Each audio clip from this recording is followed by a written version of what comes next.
Good afternoon.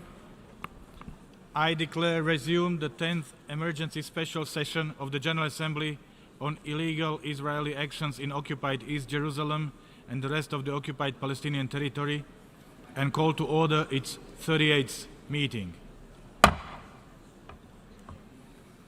Members will recall that in paragraph 4 of its resolution ES-10/19 of 21st December 2017, the General Assembly decided to adjourn the 10th Emergency Special Session temporarily and to authorize the President of the General Assembly at its most recent session to resume its meetings upon request from Member States. I should like to draw the attention of delegations to document A/ES-10/786, which contains a letter dated 8th June 2018 from the permanent representative of Algeria to the United Nations in his capacity as chair of the Arab Group, and the permanent representative of Turkey to the United Nations in his capacity as the chair of the Summit of the Organization of Islamic Cooperation, requesting the resumption of the 10th Emergency Special Session. I intend to conduct the proceedings of this meeting in accordance with the rules of procedure of the General Assembly and past practice of the 10th Emergency Special Session. In keeping with the established practice, I should now like to invite the attention of the General Assembly to document A/ES-10/787 concerning Member States that are in arrears in the payment of their financial contributions to the United Nations within the terms of Article 19 of the Charter. May I take it that the General Assembly duly takes note of the information contained in this document? It is so decided. In this connection, I should like to recall that at the 37th plenary meeting of the 10th Emergency Special Session, the General Assembly decided to follow the provisions of Resolution 72/2, by which the Comoros, Guinea-Bissau, Sao Tome and Principe, and Somalia are permitted to vote in the General Assembly until the end of its 72nd session, and to allow these member states to vote at the Emergency Special Session.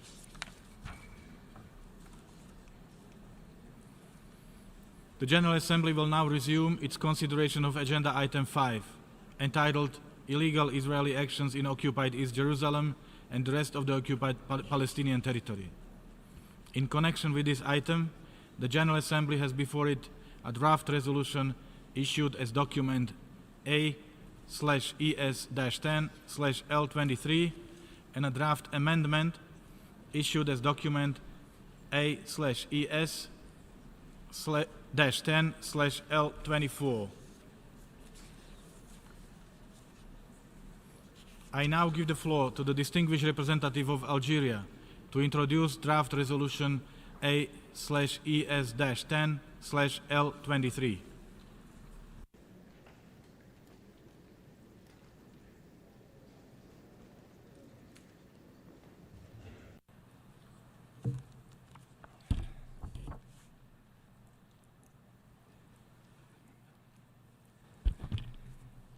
سيد الرئيس. Mr. President, allow me to express the highest expression of our thanks and appreciation for holding this 10th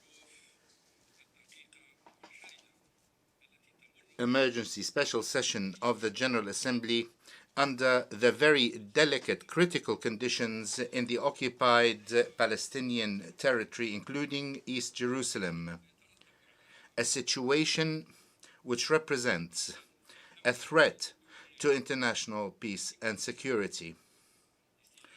We thank you for responding to the urgent call by the Group of Arab States and the Organization of Islamic Cooperation in accordance with the decisions of the Arab Ministerial Council held in Cairo, Egypt on the 17th of May 2018 and the OIC Summit held in Istanbul on 18 May 2018. Let me also thank and express appreciation to all member states that supported the holding of this emergency session, proceeding from their firm position on the just question of Palestine. I do not want to take up too much of your time. I will not quote the terrifying numbers of dead and wounded through the confrontation between peaceful demonstrators and bullets and fire. Such aggression did not spare children, women, indeed, ill persons, nurses, humanitarian workers, such as, for example, the volunteer nurse Razan al-Najjar, a girl of 24 years whose only sin was to try and save the wounded. She said in the latest interview, "I am here in the field. I've been volunteering since the beginning of the demonstrations for the return. And the very first day I was on the ground, I witnessed 170 casualties. It is my right as a young person, as a nurse, to defend my country.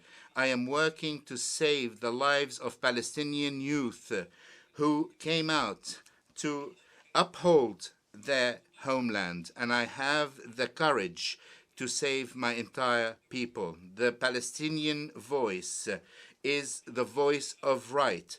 It has the ambition to achieve freedom, independence, and a life of dignity. They are only calling for the implementation of international law and the resolutions of international legitimacy that you have adopted as a natural right to all people. Mr. President, Israel has not only set aside its responsibilities and obligations as an occupying power in accordance with international law. No, it has purposely, in a premeditated way, violated such obligations. They have, in a premeditated way, harmed Palestinian civilians. They have targeted them. They have denied them most basic rights in a flagrant violation of international law and its bases. This makes the international community duty-bound to shoulder its responsibilities and promises to provide international assistance to Palestinian civilians under occupation. The draft resolution on which we shall vote today is merely the shouldering by the international community of its responsibility to provide protection to civilians in times of armed conflict. It is my honor today, as chair of the Arab group for this month, to present the draft resolution on international protection to Palestinian civilians, a resolution that calls for respect by all parties of international human rights law and international humanitarian law. The resolution stresses the need for appropriate steps to be taken to ensure the well-being and safety of civilians and their protection. It calls for holding all those responsible for violations to be held accountable. It also denounces any action that may incite violence and subject the lives of civilians to danger. The draft calls for the utmost restraint and calm by all parties, as well as the need to take immediate, significant steps to stabilize the situation on the ground.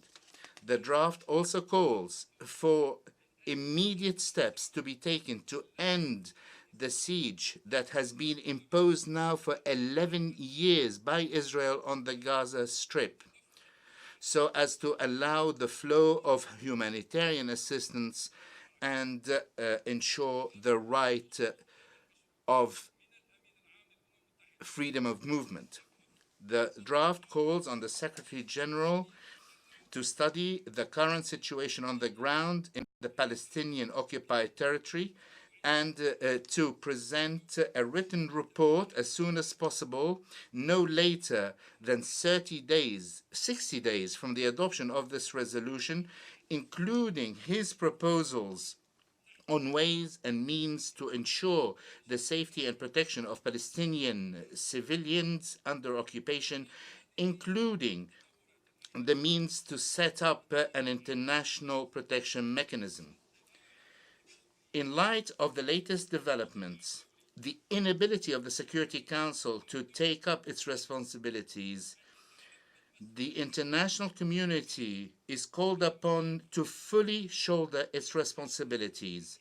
It is called upon to redouble its efforts to provide protection to the Palestinian people, to continue efforts made to end the Arab-Israeli conflict in the Middle East based on the principle of land for peace, and enabling the Palestinian people to set up their independent state with its capital in Al-Quds, based on the relevant resolutions of international legitimacy and the Arab Peace Initiative.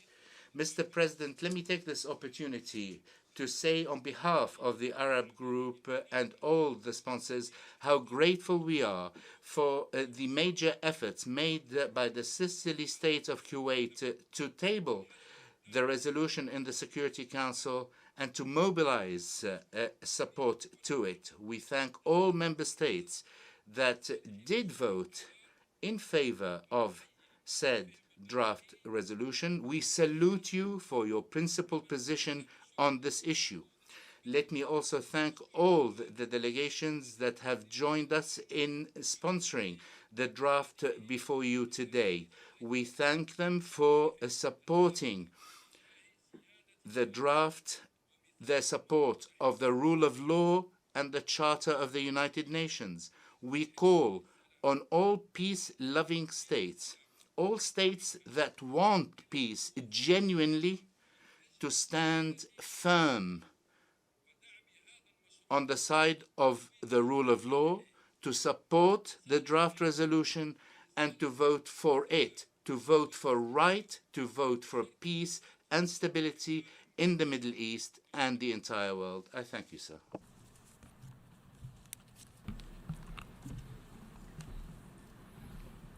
I thank the distinguished representative of Algeria.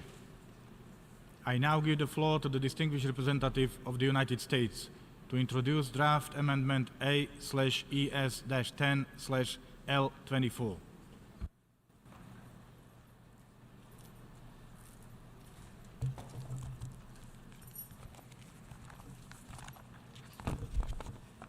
Good afternoon.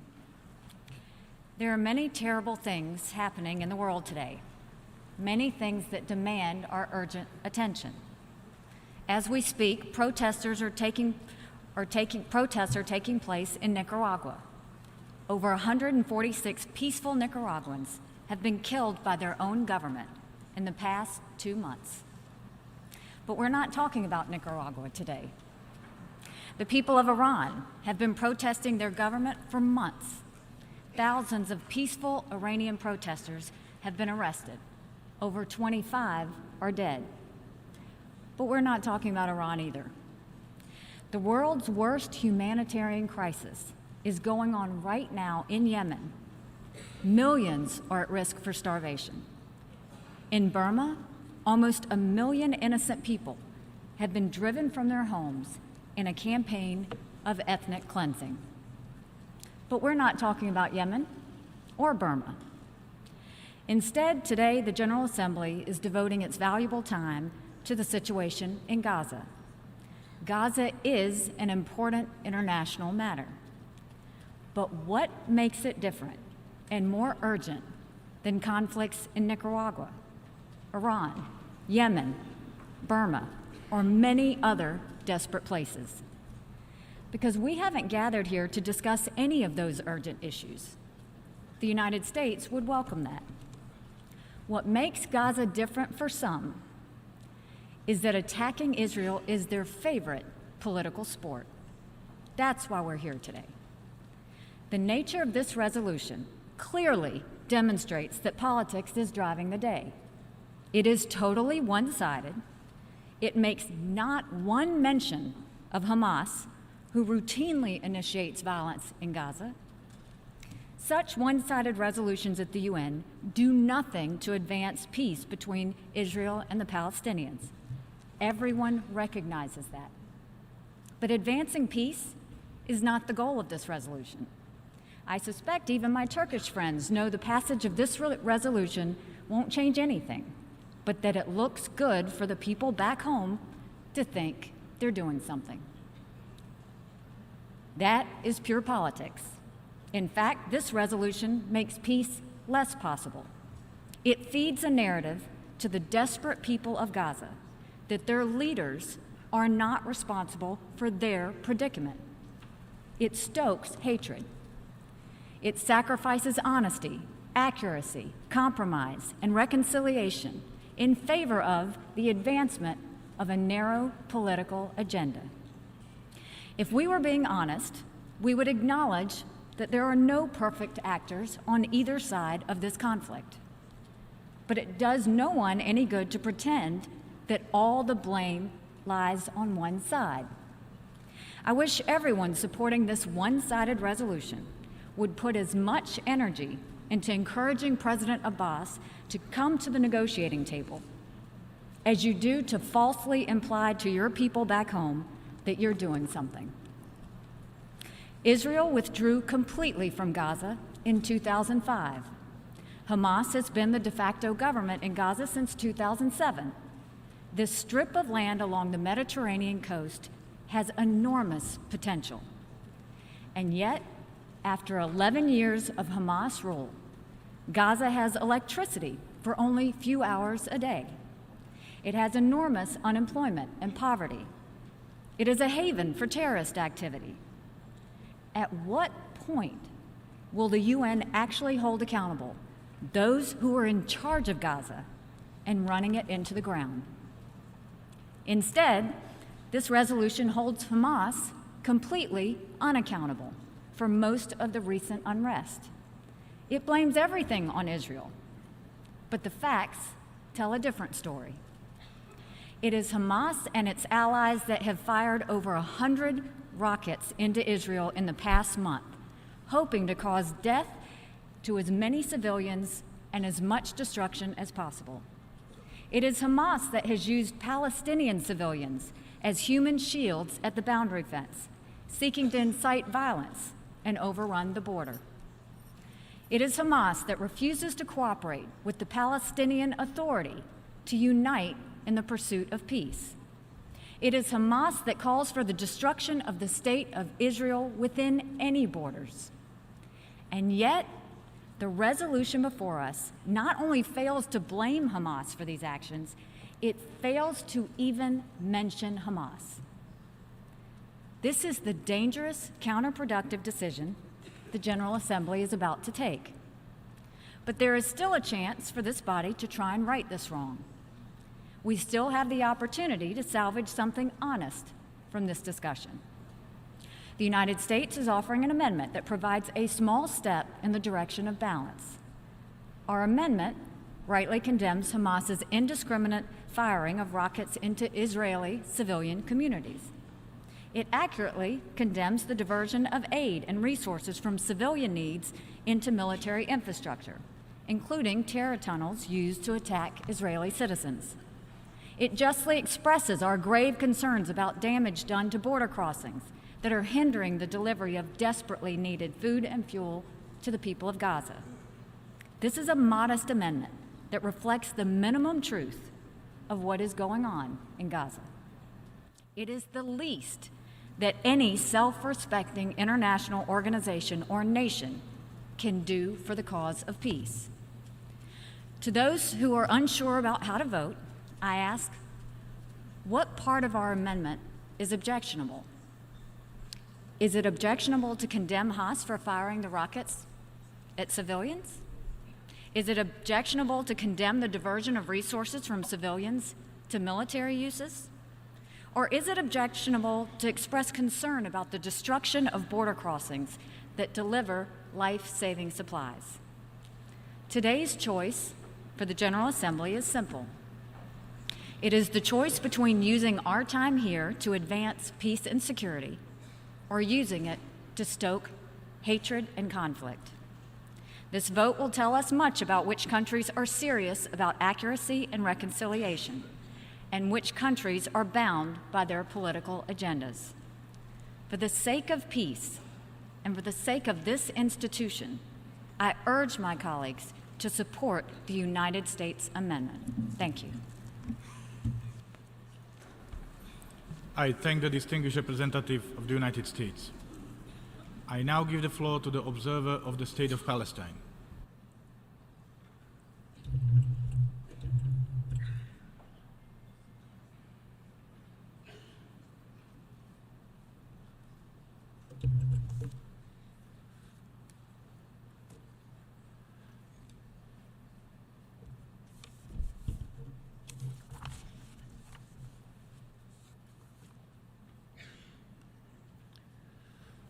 Mr. President,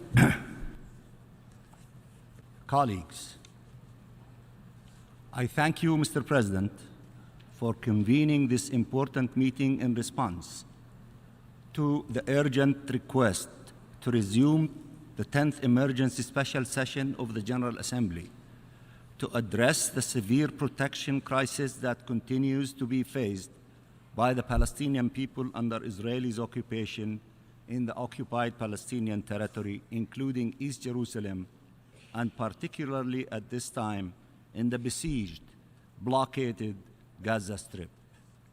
We appreciate the seriousness with which this request has been carried forth upon the initiative of the Arab Group and the OIC, and are deeply grateful to all the countries supporting this principled effort, including by co-sponsorship of the draft resolution that is now before the Assembly. This initiative represents a genuine effort to address the recent escalation of violence and worsening conditions on the ground, and it is firmly based on the belief that by unholding shared responsibilities in line with the Charter, international law, and relevant UN resolutions, we can contribute to the efforts to diffuse tensions, de-escalate the situation, deter further violence, and protect civilian lives.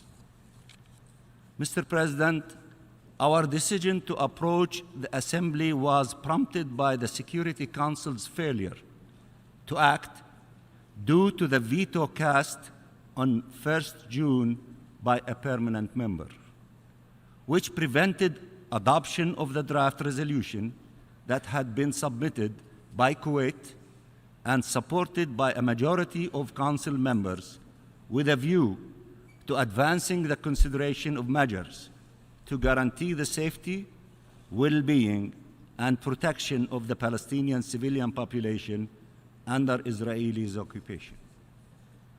On the heels of that regrettable vote in the Security Council, we somberly marked last week the 51st anniversary of Israeli's occupation of Palestinian and Arab territories in 1967, and were reminded again of the decades of failed attempts to bring an end to this occupation, to realize the inalienable rights of the Palestinian people, including to self-determination and freedom, and to establish a just peace based on the long-standing international consensus enshrined in the relevant UN resolutions. This illegal, belligerent military occupation is the primary source and root cause of the recent and emergent crisis we face, and is the stark backdrop for our continued appeals to the international community for assistance and intervention. As the occupation intensifies in its brutality, witnessed every single day in the oppression, intimidation, and humiliation of Palestinian men, women, and children by the Israeli occupying forces and extremist settlers, and as the dangerous political impasse persists, the need to protect our people under this occupation remains urgent and unquestionable. While we would have clearly preferred that the Security Council uphold its duties, the negative outcome has only emboldened Israelis' impunity, further endangering Palestinian lives. Thus, we have been compelled to continue our efforts in the UN system to secure protection for our people. We cannot remain silent in the face of the most violent crimes and human rights violations being systematically perpetrated against our people. Nobody would remain silent.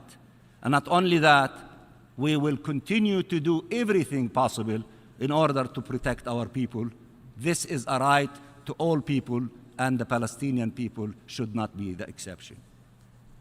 Faced with the recent killing, 129 Palestinian civilians, including 16 children, and the injury of more than 13,600 civilians by the occupying forces, mainly as a result of lethal assaults against peaceful civilian protesters in Gaza, faced with the inhumane suffocation and collective punishment of 2 million Palestinians under Israel's blockade of Gaza, which has caused humanitarian devastation and brought the situation there to the brink of collapse.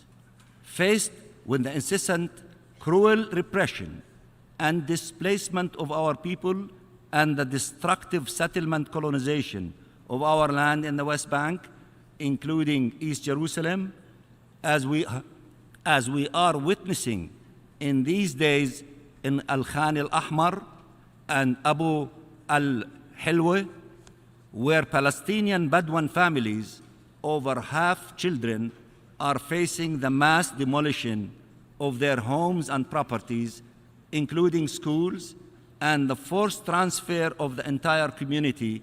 Faced with all of this, we cannot suffice with just an outcry or outrage. To condemn, to regret, to express concern is not sufficient. We need action, we need protection of our civilian population. And why should that be offending anyone? We're just asking for a simple thing. We want our civilian population to be protected. Is that a crime to ask for?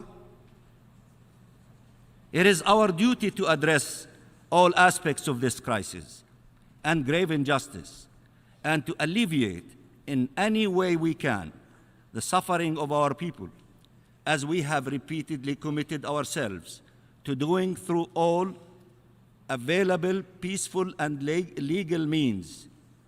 We ask for your invaluable solidarity and support in this endeavor.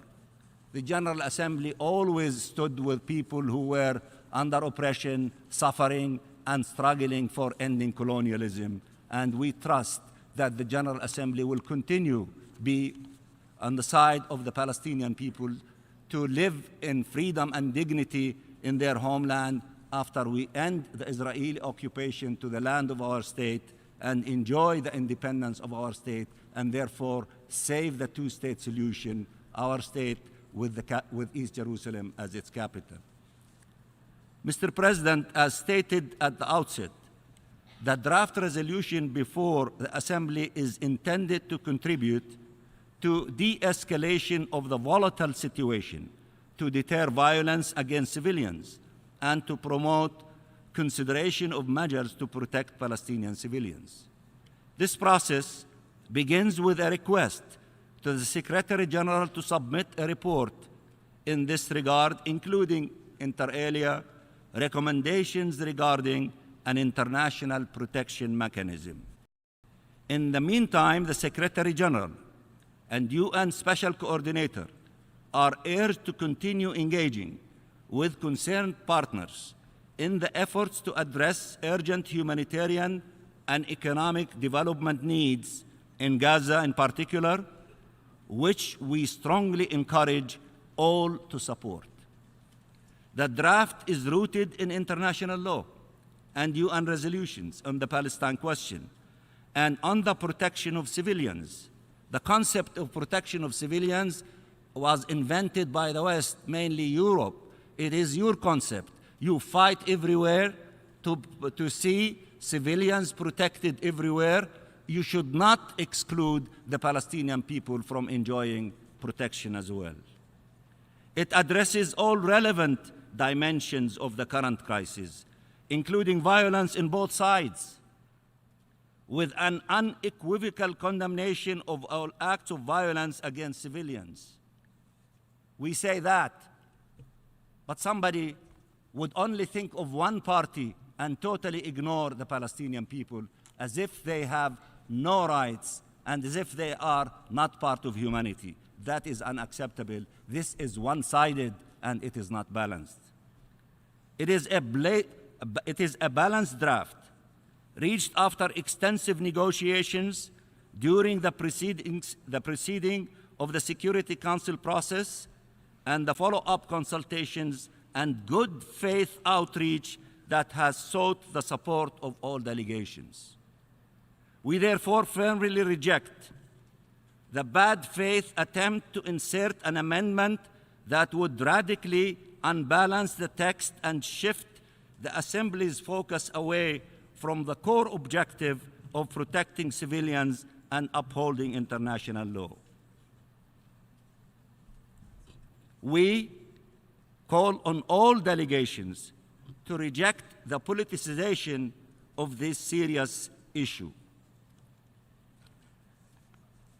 This amendment to be introduced the last minute and to try to abuse the innocent principled position by some and many, to allow everyone to submit amendments. If you are genuine and you negotiate in good faith, you submit your amendments early in the ballgame, and you negotiate in a good faith, and you express desire and willingness to be on board because you want the resolution to be adopted.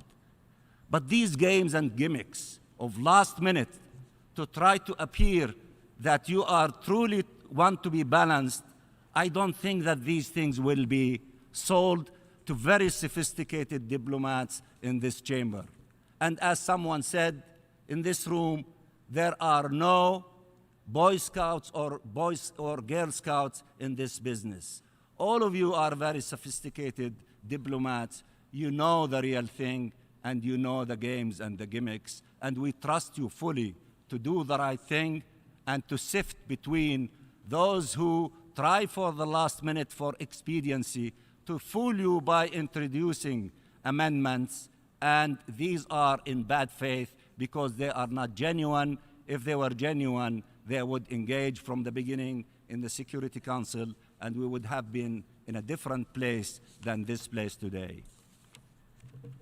The reality in this draft constitutes a responsible, yet very modest effort, especially considering the severity, extent, and protracted nature of the protection crisis and nightmare being endured by Palestinians, young and old, under Israelis' occupation and across over 70 years of this Nakba. We appeal for the support of all delegations, consistent with long-standing principled positions on the Palestine question and the historic efforts of the international community to ensure the application of international law to the Israeli-Palestinian conflict and to advance the achievement of a just, lasting, comprehensive, and peaceful solution. Moreover, we urge engagement by all concerned states in the efforts to remedy the prevailing crisis, including by support to UN agencies on the ground, working day and night to meet humanitarian needs, particularly UNRWA, and by sharing relevant proposals with the Secretary General in support of the fulfillment of his mandate. We urge that everything possible to be done to uphold the collective obligation to protect civilians in all circumstances, including Palestinian civilians, and to avert the further destabilization of the situation with a view to the salvaging the prospects for peace to which we remain committed and for which we have not yet lost all hope. And I thank you very much, Mr. President. I thank the observer of the State of Palestine. I now give the floor to the distinguished representative of Turkey.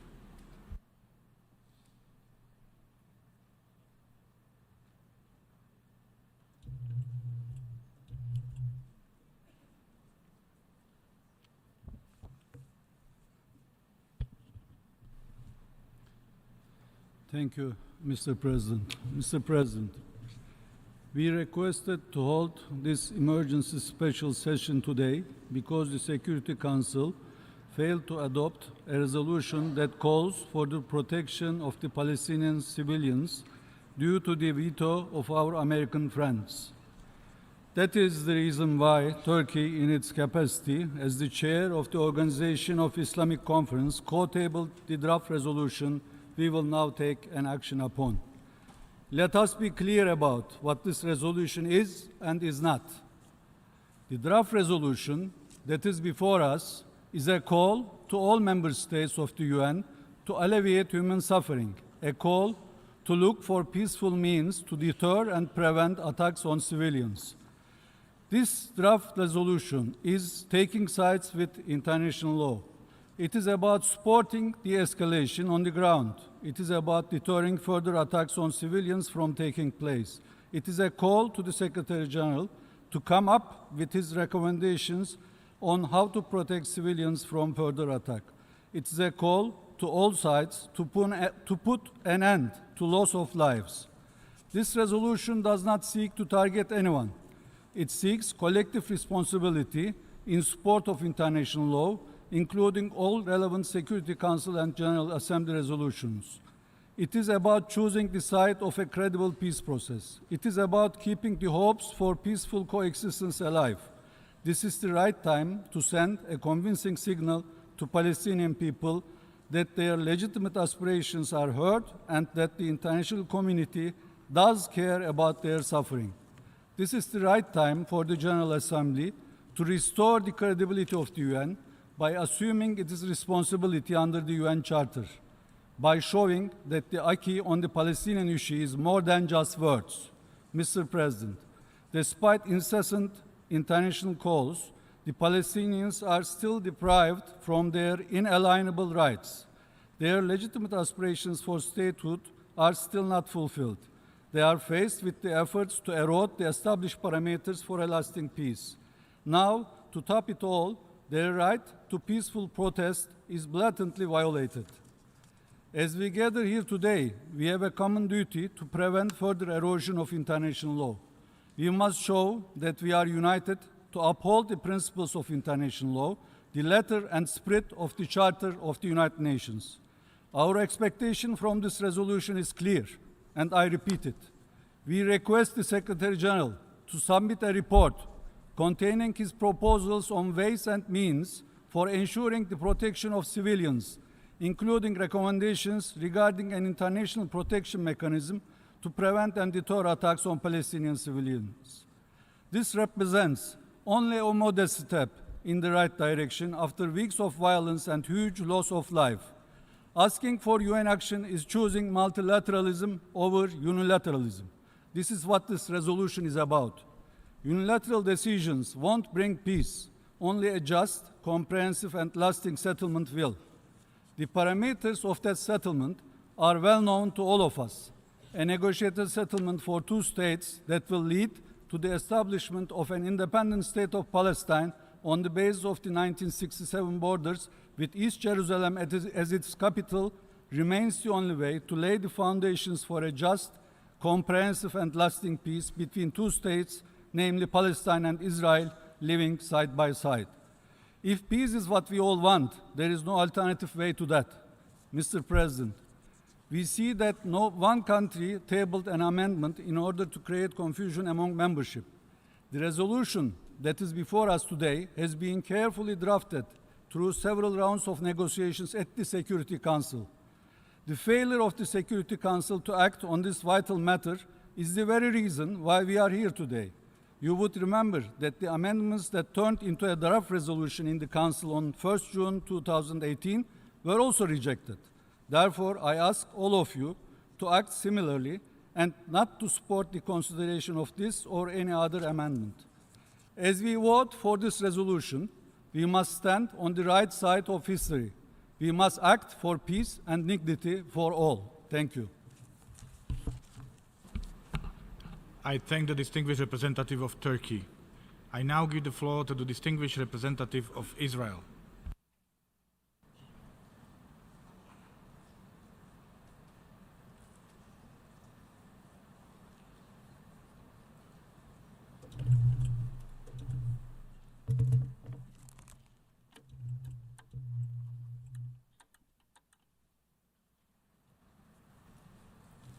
Thank you, Mr. President. I am honored to stand here today. I am honored to stand here to represent Israel at every UN forum and in every UN hall. I am honored because I would rather speak in this room every single day in defense of my people than give even one eulogy for one Israeli killed by Hamas. That is why I'm here today, to stand up for a basic right afforded to every country in the world, the right to defend its citizens. The General Assembly has convened 2 emergency special sessions in the past 6 months. Both are related to Israel. The first one was about Jerusalem. It was the international community's attempt to take away the right to determine our own capital. This session today is about our right to defend our people. It is the international community's attempt to take away our basic right to defend ourselves. The resolution before you today does not protect innocent Palestinians. It does not protect innocent Israelis. It does not condemn or even mention Hamas, the terror group directly responsible for the violence in our region. By supporting this resolution, you are colluding with a terrorist organization. By supporting this resolution, you are empowering Hamas. Over the past 2 months, we have heard from some of the world's worst offenders about the so-called Palestinian Great March of Return. Ismail Haniyeh, the head of the Hamas, President Erdogan of Turkey, and others have expressed their support for these attacks against Israel. In fact, this resolution was introduced a few moments ago by Turkey and Algeria, not exactly 2 champions of human rights. The resolution is nothing more than a twisted stamp of approval for terrorism.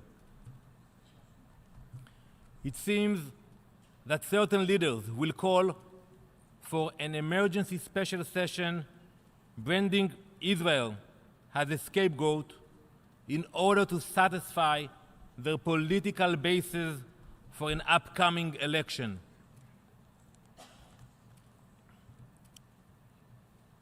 The name of these riots tells you everything you need to know. These rioters do not march with the intention of returning to Gaza or even to Judea and Samaria. What do they mean when they say return? They want to seize Tel Aviv and Haifa and Jerusalem and replace the Jewish state. We take them at their word, and we pledge to make sure they do not succeed. This so-called Great March of Return was not a march at all. It was a violent assault on Israel by Hamas. The Palestinians claimed it was a peaceful protest. You heard that. So let me ask you, when someone plants explosives on the fence separating Gaza and Israel, is that peaceful? When someone throws Molotov cocktails or fires weapons, is that peaceful? When Hamas launches hundreds of rockets at Israeli civilians, is that peaceful? When one of Hamas's mortar shells hits a kindergarten, is that a peaceful protest? Hamas is even using children's toys as weapons. They have turned kites into bombs and sent them over the fence, igniting over 400 fires in Israel. 4,400 acres of Israeli agricultural fields were set aflame.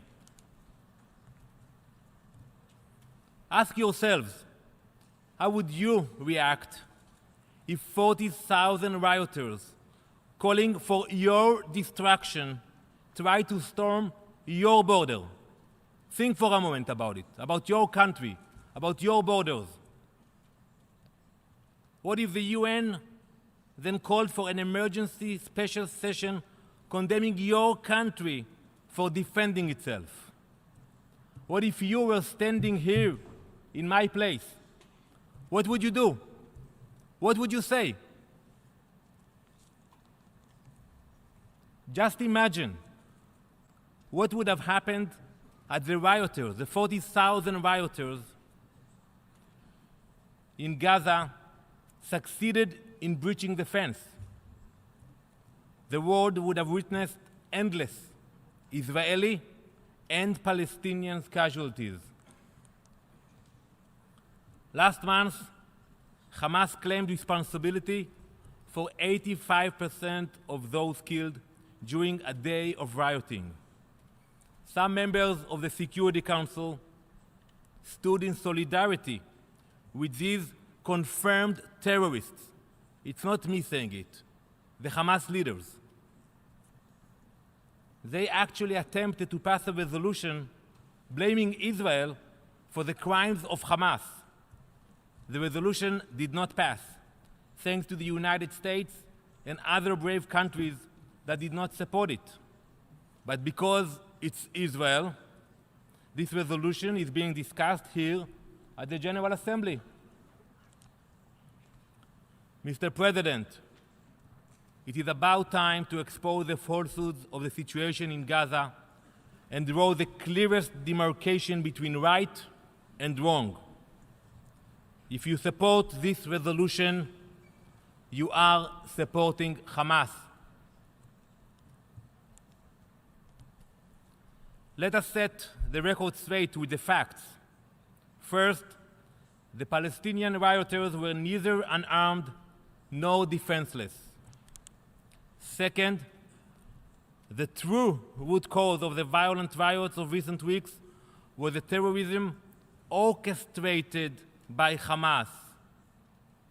It was Hamas that decided when to attack and when to retreat. It was Hamas that decided when it would send its own people straight into harm's way and even to their death. Third, it is Hamas that is recognized as a terrorist organization by Australia, New Zealand, Canada, the European Union, Japan, the United Kingdom, Egypt, and the United States. And finally, and I will be very clear, the only country facing a double standard on the world stage and here in the General Assembly is Israel. Today, the General Assembly seeks to join the so-called UN Human Rights Council in Geneva by passing a grossly biased resolution condemning Israel. This is the same council that has one permanent agenda item for condemning Israel and one agenda item for every other conflict in the world. The hypocrisy of the General Assembly should come as no surprise. Last year alone, the General Assembly adopted 20 resolutions condemning Israel. There have been 10 emergency special sessions of the General Assembly since the founding of the UN. 5 out of the 10 were on Israel. The 10th session, the one we are in now, is about Israel. It was first convened in April 1997. It has been open for over 20 years. This session has been reconvened 18 times, including today. It is not only a mockery of the UN, it is abuse and misuse of the UN. Just for comparison, the devastation in Syria that has claimed 500,000 lives and displaced 7 million people has never resulted in an emergency special session of the General Assembly. This type of worldwide assault is reserved only for Israel.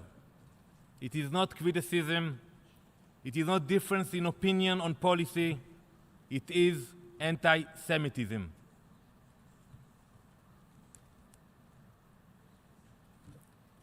Mr. President, Israel has gone to great lengths to improve the humanitarian situation in Gaza, despite the fact that we withdrew fully from Gaza in 2005. Israel facilitates the transfer of hundreds of tons of goods into Gaza every single day. It is Hamas that destroyed the crossing, providing entry to those goods. It is Hamas that steals international aid, the money that you give to Gaza. It is Hamas that in 2017 spent $260 million on terrorism. Yet, it is Hamas that it is not even mentioned in today's resolution.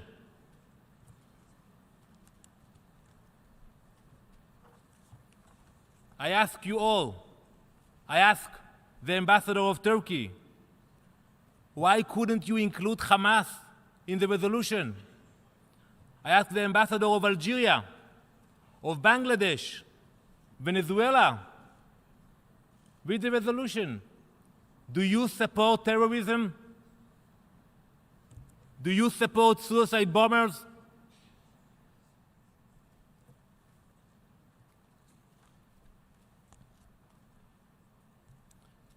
Hamas was not alone in generating this conflict. Mahmoud Abbas, the Palestinian president, has refused to pay the Palestinian Authority employees in Gaza for months, while Israel works with the UN and others to promote development projects in Gaza.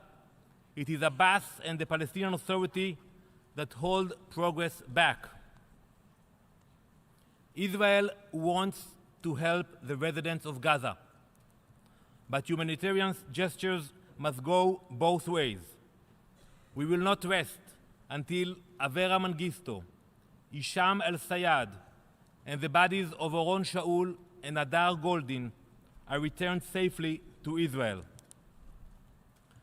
Mr. President, the situation taking place along the fence with Gaza is very clear. Israel is a democracy defending itself. Hamas is a terrorist organization attacking Israelis and Palestinians.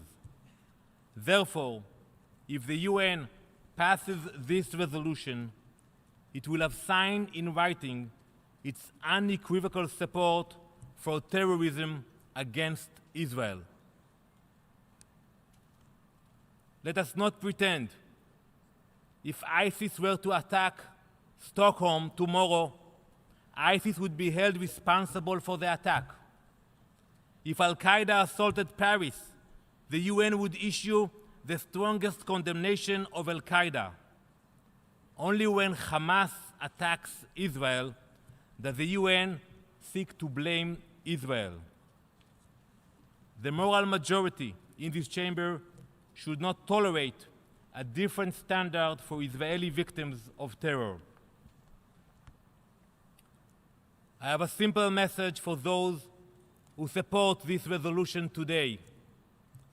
You are the ammunition for Hamas's guns. You are the warheads for Hamas's missiles.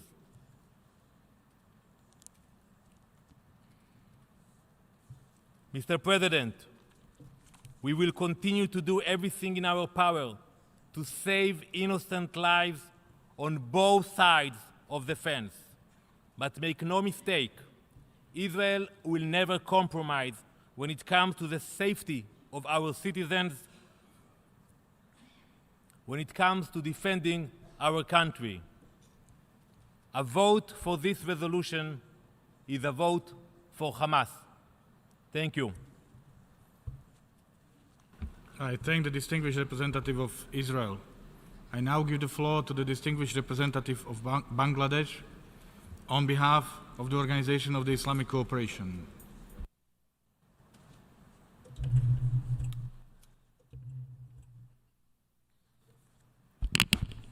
Mr. President, I'm honored to address the General Assembly today in my capacity as the chair of the OIC group at the United Nations. We thank you for convening this 10th emergency special session.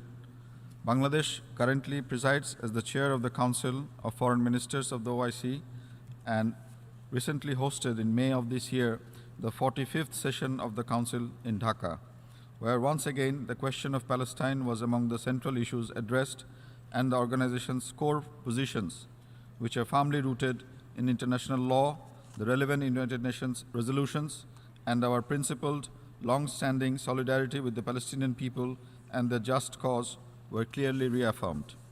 Mr. President, the OIC remains extremely alarmed about the grave situation being endured by the Palestinian civilian population in the occupied Palestinian territory, including East Jerusalem, as a result of the ongoing illegal and repressive policies and practices of Israel, the occupying power. In recent weeks, we have witnessed the anguishing scenes of human suffering, especially in the Gaza Strip, as the Israeli occupying forces have continued with a violent onslaught against unarmed Palestinian civilians peacefully protesting against the Israeli occupation and blockade and calling for respect of their inalienable human rights. We condemn such deliberate, systematic, and unlawful use of force against civilians, which has resulted in the killing of at least 129 Palestinians, among them 16 children, and caused injury to more than 13,600 civilians, many of them permanently disabled. This crisis has caused further trauma to the Palestinian people and has further exacerbated the already dire humanitarian crisis in Gaza, where poverty, food insecurity, and unemployment levels have reached extreme levels, and the health, sanitation, and energy sectors are near collapse, creating a completely unsustainable, inhuman, and explosive situation. We have heard repeated warnings in this regard, and this compels us to act responsibly and urgently in line with international law and our humanitarian obligations. The OIC therefore once again calls for measures to be taken on the basis of international law, including humanitarian and human rights law, to ensure desperately needed international protection to the Palestinian people. As Israel persists with its breaches of international law, including humanitarian and human rights law, and its flagrant violations of UN resolutions, silence in the face of such crimes and human suffering is inexcusable. We must act now to alleviate the immense suffering of the Palestinian people and to bring an end to this illegal occupation and historic injustice. Mr. President, we deeply regret the failure of the recent initiative in the Security Council calling for action in this regard due to the veto cast by a permanent member of the Council. Such an outcome has not only undermine the serious efforts to address this crisis in a manner that would de-escalate the high tensions and protect defenseless civilians, but has also further encouraged Israel, the occupying power, to continue its aggressions against the Palestinian people with total impunity. Without fear of accountability, we witnessed again in recent days the continuing brutality of the Israeli occupying forces, which killed another 4 Palestinians, including 1 child, and injured at least 600 other civilians, including women and children, in Gaza. In addition to the killing of a Palestinian youth in the West Bank and the advancement of further settlement colonization measures, especially in and around occupied East Jerusalem, and attempts to forcibly displace Palestinian civilians, including hundreds of vulnerable Bedouin families from Khan al-Ahmar. This is a shocking reflection of just the past week and of only some of the countless violations and crimes being perpetrated by Israel against the Palestinian civilian population under its occupation. In light of this grave situation, and in accordance with the decisions by the OIC Council of Foreign Ministers and the 7th Extraordinary Islamic Summit OIC and Arab Group have embarked on this joint initiative, along with other countries, in sponsoring the draft resolution that is before the Assembly, and we make a strong appeal to all delegations for their principled support. With its call on the UN Secretary General to act, this initiative constitutes a serious effort, albeit a first step, towards ensuring much-needed protection to the Palestinian civilian population in the occupied Palestinian territory, including East Jerusalem. We urge support for this draft resolution as an immediate contribution towards deterring violence against all civilians, de-escalating the dangerous tensions, and ensuring calm and restraint, alleviating the dire humanitarian crisis in the Gaza Strip, and protecting and saving civilian lives. It is imperative that we act to fulfill these pressing objectives, which are also vital for creating an environment conducive to the advancement of our decade-long efforts to achieve a just, lasting, comprehensive and peaceful solution in accordance with the relevant UN resolutions, and to realize the inalienable rights of the Palestinian people, including to live in freedom, security and dignity in their independent state of Palestine, with East Jerusalem as its capital. Thank you, Mr. President. I thank the distinguished representative of Bangladesh, speaking on behalf of the Organization of the Islamic Cooperation. I now give the floor to the distinguished representative of the Bolivarian Republic of Venezuela on behalf of the Non-Aligned Movement.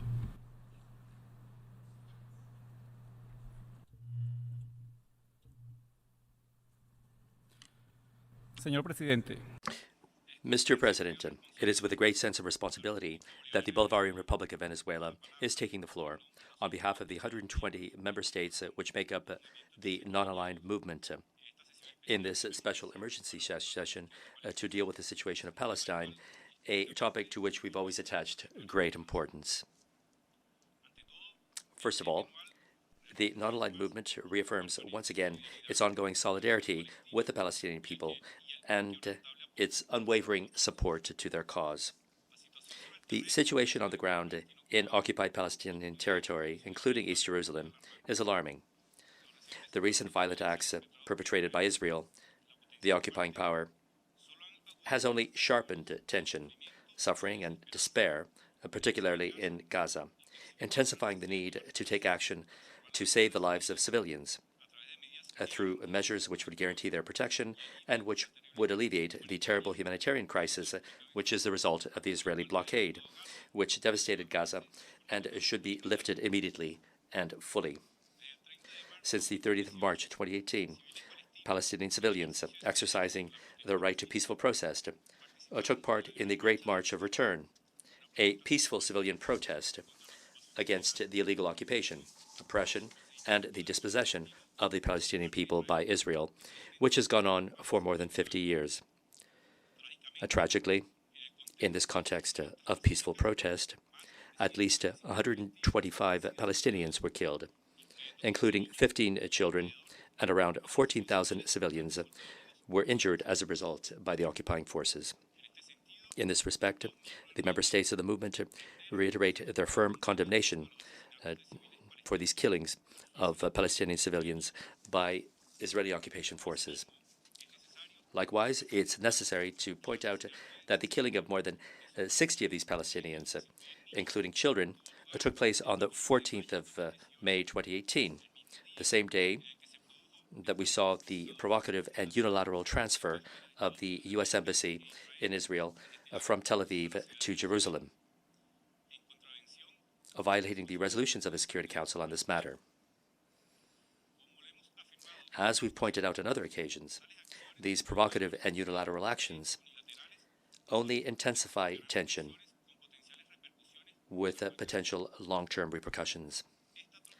This horrendous massacre was the result of the criminal brutality of the occupying forces of the occupying power, which used disproportionate force against Palestinian civilians through the use of live munitions, violating international law. In this respect, the NAM's Coordinating Bureau condemns the excessive and disproportionate use of force by Israeli forces against civilians and reiterates its support for an independent and transparent investigation on these killings, as well as international action to guarantee accountability and to prevent Israeli immunity for these atrocities. The current situation is clearly unsustainable. These tragic events in occupied Palestinian territory, including East Jerusalem, are overwhelming evidence of the need for the international community to step up its efforts to reach a just, lasting, and peaceful solution to the question of Palestine in all of its aspects, in accordance with international law. The only way to bring an end to this protracted conflict is through peaceful means, based on a two-state solution on the basis of pre-1967 borders, with a view to establishing a state of Palestine which is sovereign and independent, with East Jerusalem as its capital. Mr. President, the NAM reiterates its deep concern over the lack of accountability for all of the violations committed by Israel, which promotes impunity and destabilizes the situation on the ground, thus diminishing peace prospects. As a result, we continue to call for international action, and in particular from the Security Council, to guarantee accountability as well as a cessation of the violations committed by the occupying power. Israel must comply with its obligations and responsibilities within the framework of international law.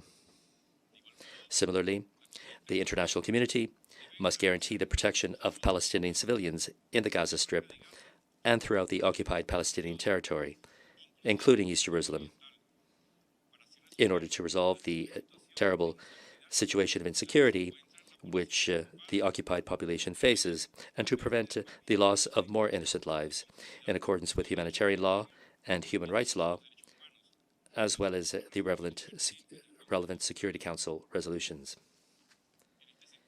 In this respect, the member states of the movement would like to point out that we deeply regret the recent veto of the U.S. delegation in the Security Council to the draft resolution presented by the delegation of Kuwait, whose objective was to tackle the recent intensification of violence and the urgent need to protect the Palestinian civilian population in the occupied Palestinian territory, including East Jerusalem, in particular in the Gaza Strip.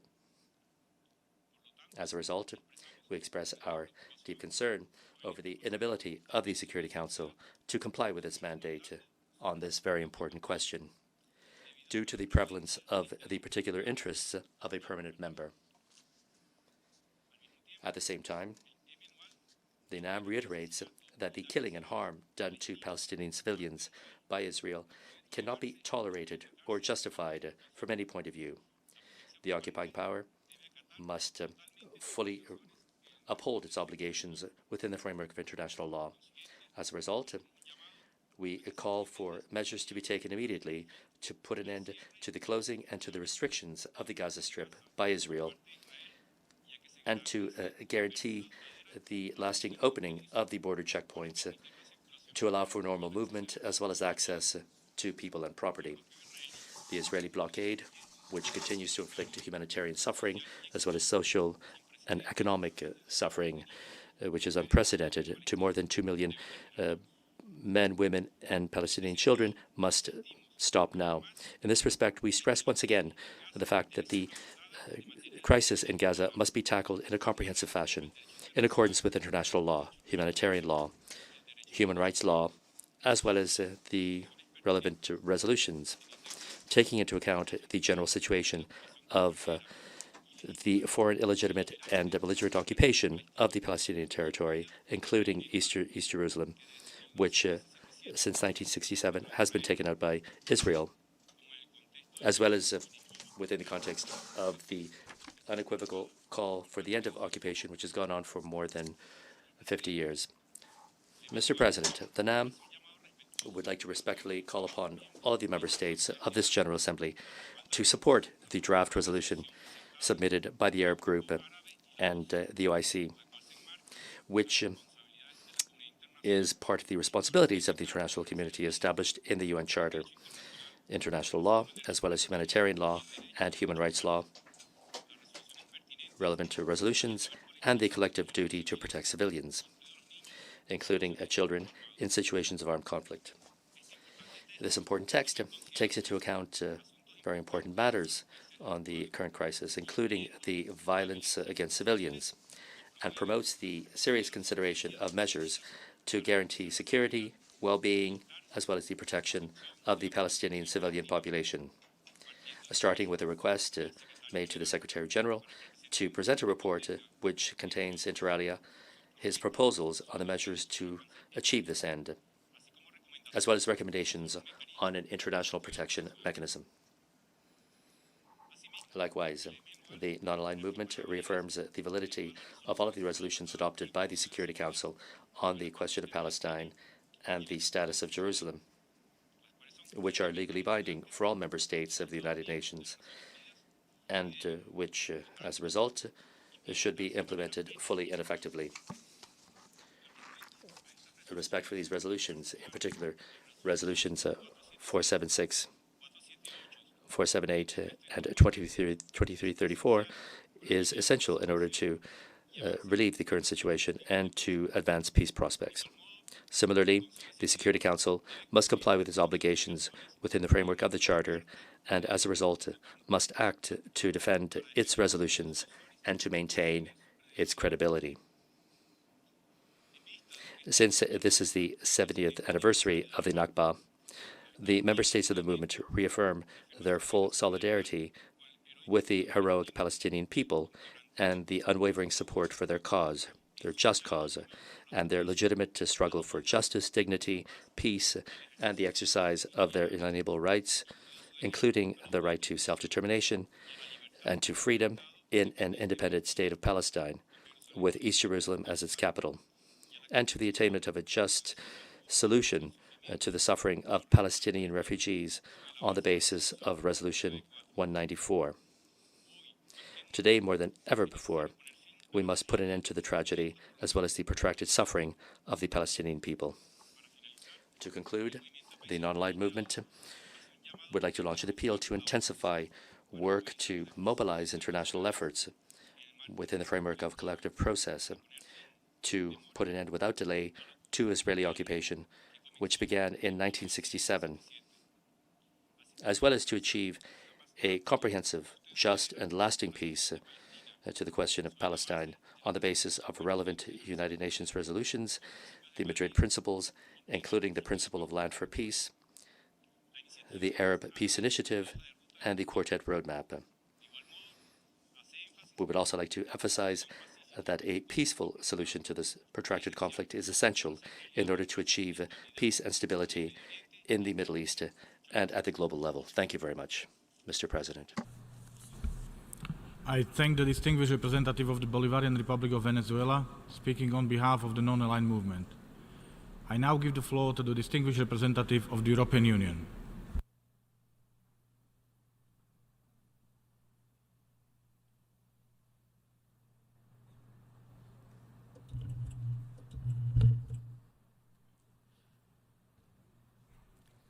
Thank you, Mr. President. I have the honor to speak on behalf of the European Union and its member states. Albania, Bosnia-Herzegovina, former Yugoslav Republic of Macedonia, Montenegro, Serbia, and Ukraine align themselves with this statement. We are deeply alarmed by the sharp escalation of violence we witnessed most recently in Gaza, resulting in a high number of Palestinians killed and injured. We underline the pressing need for a political solution on the basis of internationally agreed parameters leading to a two-state solution. The Security Council has a responsibility for the peace process. All credible efforts to restart the peace process must be supported.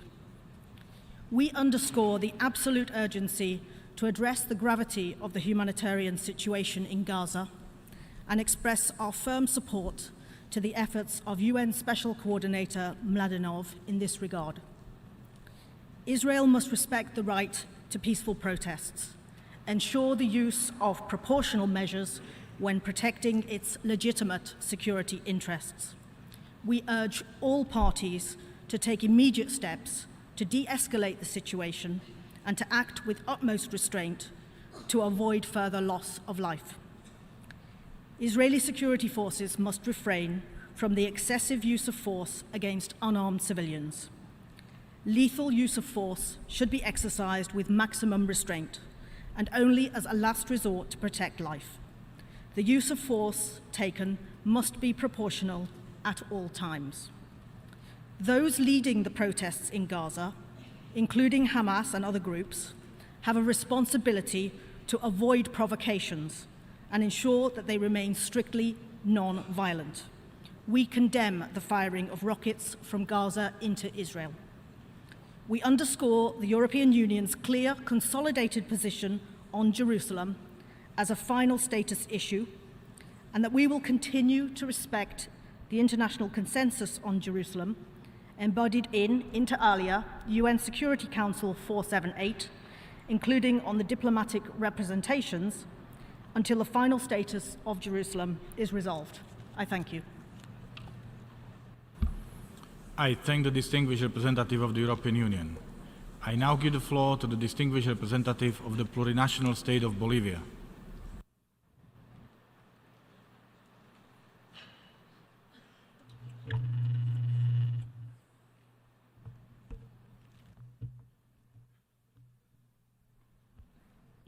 Muchas gracias, señor presidente. Thank you, Mr. President. 70 years ago, the General Assembly of the United Nations made two promises to the world. The first was to create a free, independent, and sovereign state of Israel. The promise was fulfilled.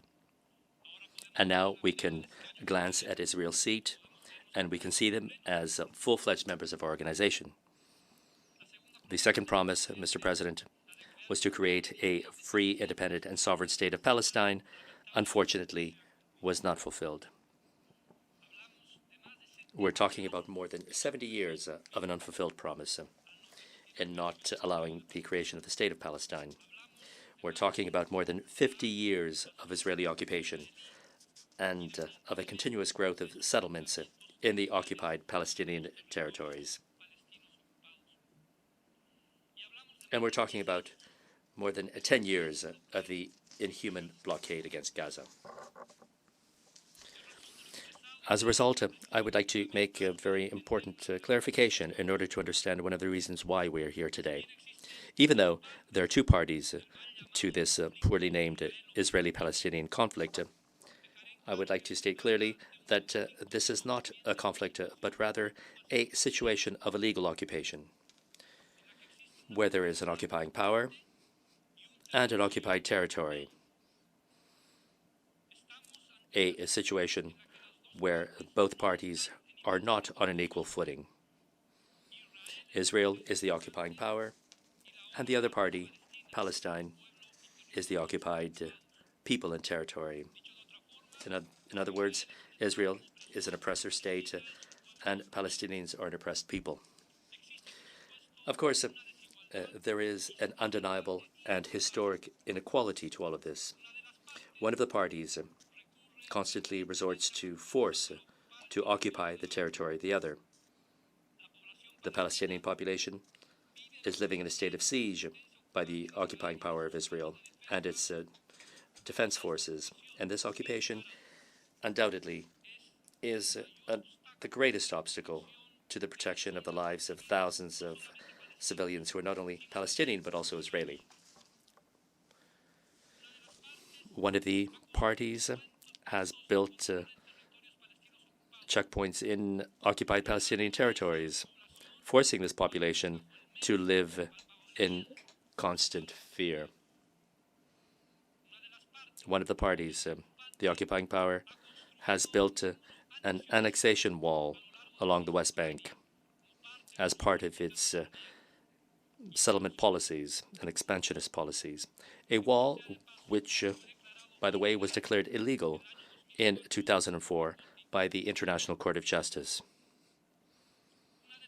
One of the parties is responsible for the building of illegal settlements in Palestinian territory, in the other territory. One of the parties is responsible for preventing the return of more than 6 million Palestinian refugees to their homes. And allow me to repeat this sentence. One of the parties is responsible for preventing the return of more than 6 million Palestinian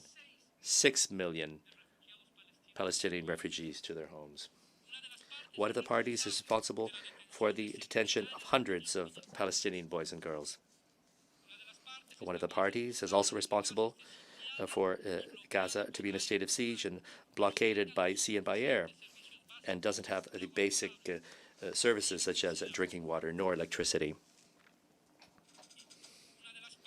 One of the parties is responsible for the illegal occupation of territories that don't belong to it, and also responsible for the forced displacement, for the confiscation of fertile land and water, for the demolition of Palestinian homes, for the transfer of settlers to illegal settlements built in Palestinian territories. One of the parties has been applying a collective punishment against the other. Mr. President, roughly 2 years ago, my delegation, my country, was elected by this General Assembly to be a member of the Security Council of the United Nations. We took on this responsibility, convinced that in being part of this organ, we would contribute with the right to the right of the Palestinian people to live in peace in the territories that historically belong to it, and without any threat. Unfortunately, we didn't manage to even come close to this aspiration. On the contrary, during the months of our tenure on the Security Council, the situation of the Palestinian people has worsened further, and the government of Israel has stepped up its horrific policies against the Palestinian people.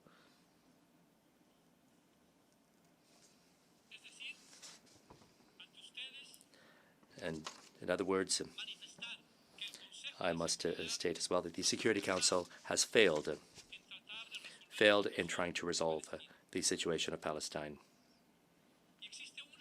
And there's one fundamental reason for this, the fact that Israel indirectly has the right of veto through one of the permanent members of this council. Throughout these 2 years, two facts have struck us and drawn our attention. One of them is the unilateral decision of the government of the United States of America to establish its embassy in the occupied city of Jerusalem. An attempt by the Security Council to condemn that illegal act was impeded by a veto from the United States. And this, along with what happened on the 1st of June, when the United States once again vetoed a draft resolution whose main aim was to provide protection to the Palestinian people, which was being then massacred by the Israeli occupation forces. Unfortunately, that draft resolution was also vetoed by the United States.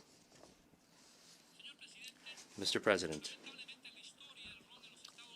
regrettably in history, the role of the United States of America and its policies in favor of the systems of unjust governments which violate human rights is nothing new.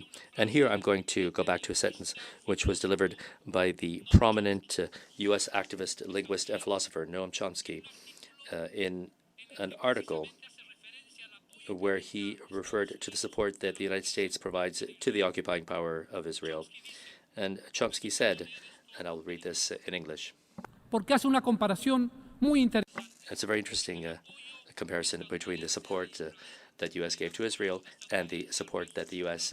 Gave to the apartheid regime in South Africa. Chomsky says, There is one comparison to South Africa that is realistic and significant.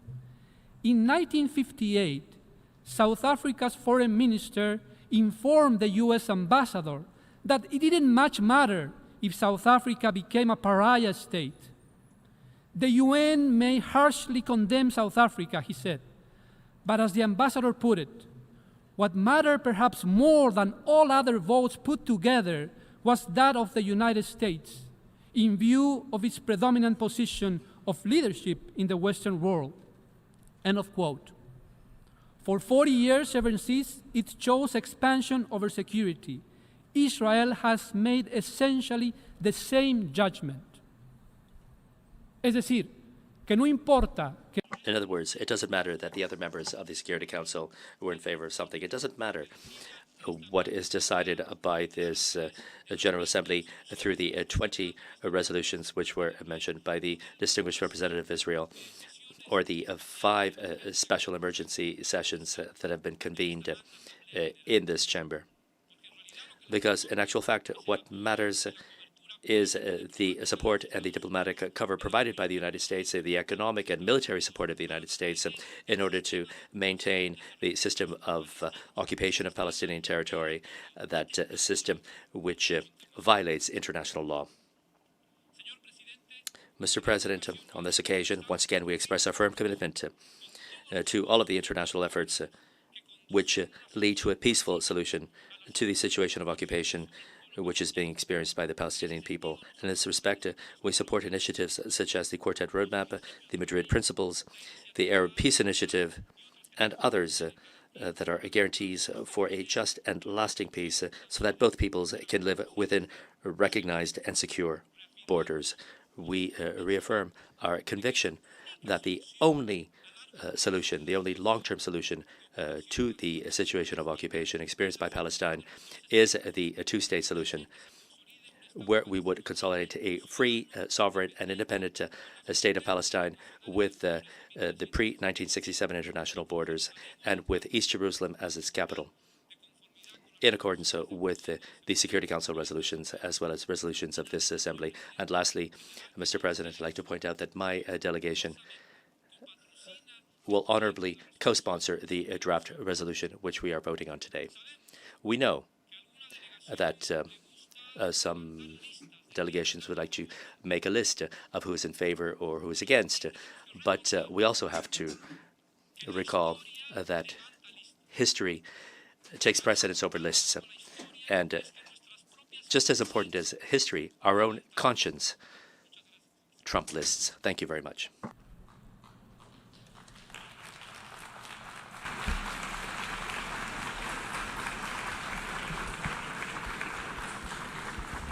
I thank the distinguished representative of the plurinational state of Bolivia. I now give the floor to the distinguished representative of South Africa.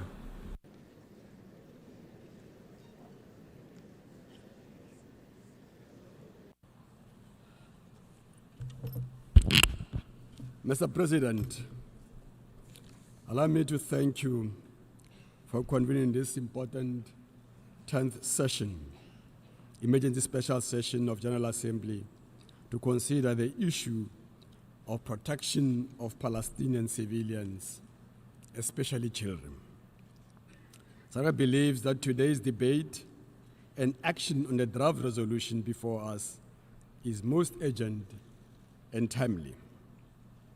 The deteriorating situation in occupied Palestinian territories, including East Jerusalem, cannot be allowed to continue, and it remains a blight on the conscience of international community. Mr. President, it is unacceptable. The United Nations Security Council has failed once again to act in response to the escalating violence in Gaza and to protect the civilian population of occupied Palestinian territories against the illegal and disproportionate use of force by the Israeli Defense Force. Therefore, the United Nations General Assembly must now assume the moral and legal obligation to act effectively to protect the population living in Palestine and the other occupied territories, and to assume its responsibility by taking urgent measures to remedy the situation.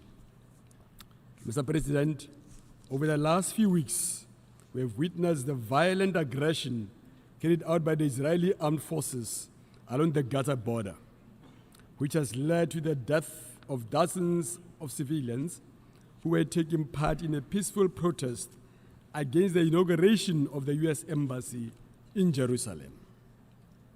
The inability of the United Nations Security Council to agree on an action to protect civilians in Gaza should not absorb the entire United Nations membership in general from this responsibility. The General Assembly, as the most representative body of the UN, should act as the moral conscience of the international community and should not refrain from acting within the body entrusted with the maintenance of international peace and security, as has been the case. Mr. President, we thus believe that it is imperative that this Assembly votes in favor of the draft resolution before us today. South Africa believes that the draft resolution rightly condemns the escalation of violence as well as the loss of civilian lives, including casualties among children caused by the Israeli forces. Furthermore, the draft is based on international law, including humanitarian and human rights law, as well as relevant Security Council General Assembly resolutions on the question of Palestine.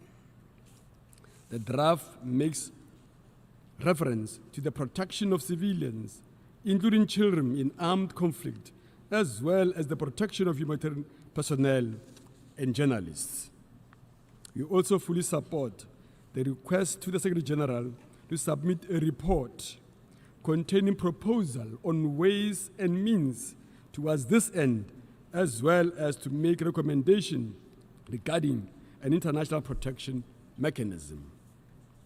Mr. President, South Africa reiterates that the only way to bring about genuine and everlasting peace between Israel and Palestine is through having a comprehensive and unconditional negotiations dealing with all the final status issues, including the issues of Jerusalem, the unrelating expansion of Israeli settlements in the occupied territories of Palestine, the lifting of the illegal Gaza blockade, and the continuing occupation of Palestine territory. It is clear that the peace and security throughout the Middle East will not be attained without peace between Israel and Palestine. We reaffirm the central responsibility for attaining peace as a primary in the hands of the Palestinian and Israeli people. We, as part of the international community, should support and encourage the parties towards that endeavor. The international legal framework of these negotiations has been set. This includes relevant UN General Assembly and Security Council resolutions, the Madrid Principles, the Arab Peace Plan, and the Quartet Roadmap, just to name a few. In conclusion, Mr. President, while the parties and the international community differs on this matter, the humanitarian situation, in particular in Gaza, deteriorates further. The UN Agency for Palestinian Refugees, UNRWA, is one of the concrete steps that this organization takes to alleviate the suffering of the people on the ground. We therefore appeal to the international community to support UNRWA. This will ensure the agency continues services, especially in the light of recurrent and severe financial shortfalls that continue to affect its programs. We would like to emphasize that the funding of UNRWA should be sustainable, predictable, and sufficient. I thank you.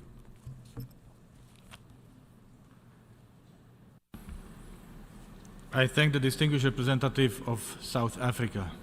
I now call on the observer for the Observer State of the Holy See.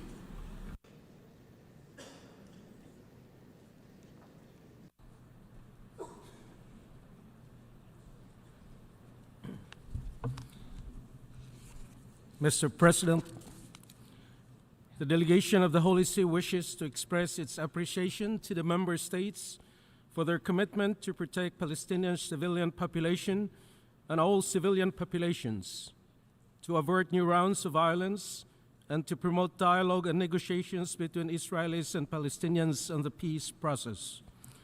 The Holy See delegation would like to echo the concern that Pope Francis voiced in face of the escalation of tensions in the Holy Land and in the Middle East, and his great sorrow for the victims and wounded, and closeness to all who suffer.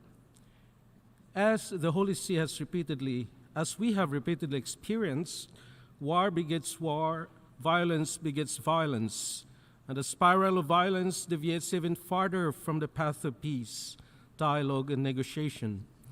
On the contrary, peace is the vital requirement for the full enjoyment of all human rights by all. Every human being has the right to enjoy peace and see it restored in the shortest time possible. The Holy See has recently had occasion to point out that the Fourth Geneva Convention puts the protection of civilians at the heart of international humanitarian law. The 1977 protocols additional to the Geneva Conventions significantly improved the legal protection covering civilians and the wounded. It is therefore a humanitarian imperative to avoid the targeting of civilians and civilian infrastructures as a tactic of conflict, as well as the politicization and militarization of humanitarian aid. The Holy See, therefore, once again calls for the courage to say yes to encounter and no to conflict, yes to dialogue and no to violence, yes to negotiations and no to hostilities, yes to respect for agreements and no to acts of provocation, yes to sincerity and no to duplicity. All of this takes courage, it takes strength and tenacity. The Holy See would like to renew its appeal that wisdom and prudence prevail in order to prevent additional new elements of tension in a global panorama that is already convulsed and marked by many cruel conflicts. There should be no doubt that the Holy City of Jerusalem is a place of great religious significance, not only for the inhabitants of the Holy Land, but also for the worshippers of the three monotheistic Abrahamic religions all over the world. For this reason, the Holy See reiterates what it has already expressed during the 37th Plenary Assembly of the 10th Emergency Special Session of the United Nations General Assembly, held on 21 December 2017, that it is the obligation of all nations to respect the historical status quo of the Holy City in accordance with the relevant UN resolutions, and that only an internationally guaranteed status can preserve its unique character and be an assurance of dialogue and reconciliation for peace in the region. Thank you, Mr. President. I thank the observer for the observer state of the Holy See. We have heard the last speaker in the debate on this item.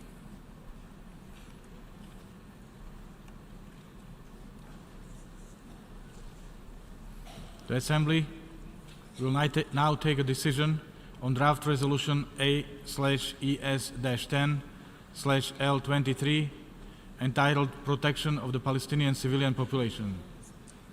In connection with the draft decision, the General Assembly has before it a draft amendment circulated in document A/ES-10/L24. In accordance with the Rule 90 of the Rules of Procedure, the Assembly shall first take a decision on the proposed draft amendment.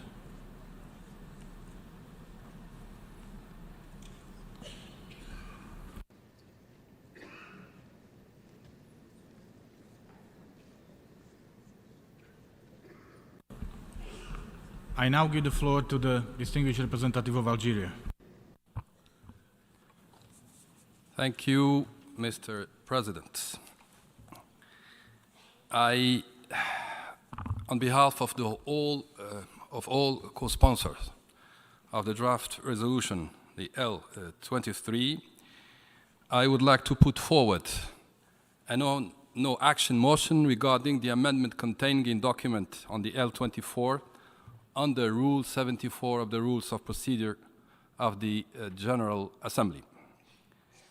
Since the amendment submitted by the distinguished delegation of the United States of America has not been presented to the member states, all member states, for consideration and discussion, we believe that its presentation today before the General Assembly is not relevant to our meeting and might divert the General Assembly from the main purpose, which is the adoption of the draft resolution L.23. That requests, inter alia, the protection of Palestinian civilians. Besides that, we think that all issues are covered in our draft. Moreover, the amendment as it stands would undermine the ongoing efforts for the reconciliation between all Palestinians and thus hamper any perspective for the already remote resumption of the peace process. I insist on behalf of all co-sponsors that the goal of this draft is solely the protection of the Palestinian civilians under occupation and the practical measures that the Secretary General of the United Nations would propose to the General Assembly to this end. Therefore, I ask the whole membership to vote in favor of this no-action motion, and thank you. The representative of Algeria has moved, within the terms of Rule 74 of the Rules of Procedure, that no action be taken on draft amendment A/ES-10/L24. Rule 74 reads as follows. During the discussion of any matter, a representative may move the adjournment of the debate on the item under discussion. In addition to the proposer of the motion, 2 representatives may speak in favor of and 2 against the motion, after which the motion shall be immediately put to the vote. Does any member wish to speak? I now give the floor to Cuba. Gracias, señor presidente. Thank you, Mr. President. We have asked for the floor in order to support the request for no action presented by Algeria under Article 74 of the Rules of Procedure of the General Assembly on the proposal presented by the United States of America contained in document A/10/L24. The amendment proposed by the U.S. delegation is unacceptable and improper because it affects the balance and it distorts the very essence and objective of the draft resolution A/S10/L23 entitled The Protection of the Palestinian Civilian Population. I repeat, protection of the Palestinian civilian population. It's furthermore, it goes against the objectives for the resumption of this 10th special emergency session of the General Assembly, which is to ensure that we provide protection to the Palestinian civilian population vis-à-vis the aggressor, which is the occupying power of the Palestinian territory. And as a result, the delegation of Cuba supports the motion presented by Algeria to not take action with respect to the amendment submitted by the United States. And in this respect, we call upon all of the members to vote in favor of it. In English, we call to all membership to vote in favor of the no action motion. Muchas gracias. Thank you. I thank Cuba. I now give the floor to the United States. Thank you, Mr. President. This attempt to obstruct a vote on an amendment proposed by the United States is shameful. I call on all member states to oppose this motion and vote no. The fact that some member states believe that condemning Hamas does not even deserve a vote is astounding. Denying a vote on the U.S. amendment would be the height of this body's hypocrisy. The General Assembly would be taking direct action to silence the United States.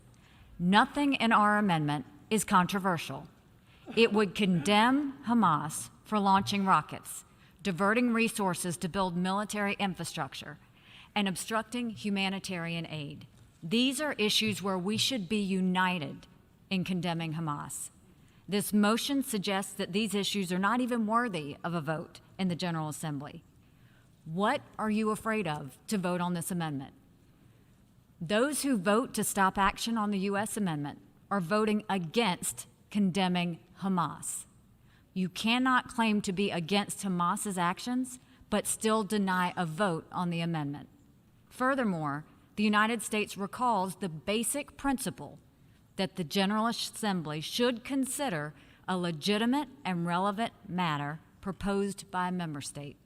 On this basis, the vote on the U.S. amendment should go forward. So I urge all member states to vote no on this no action motion.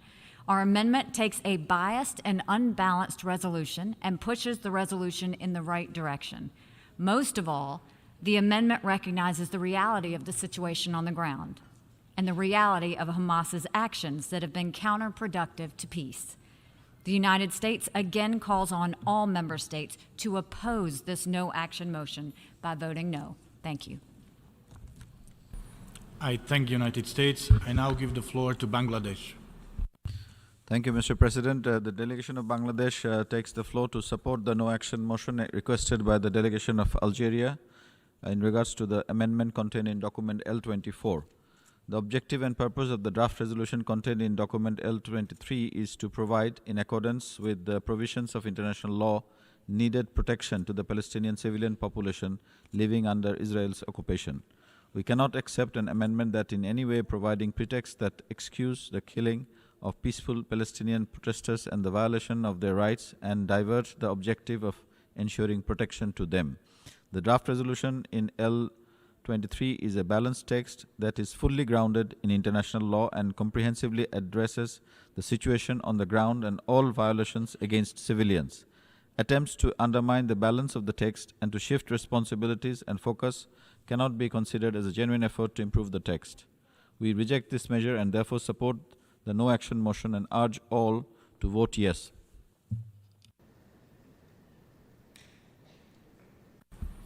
I thank Bangladesh.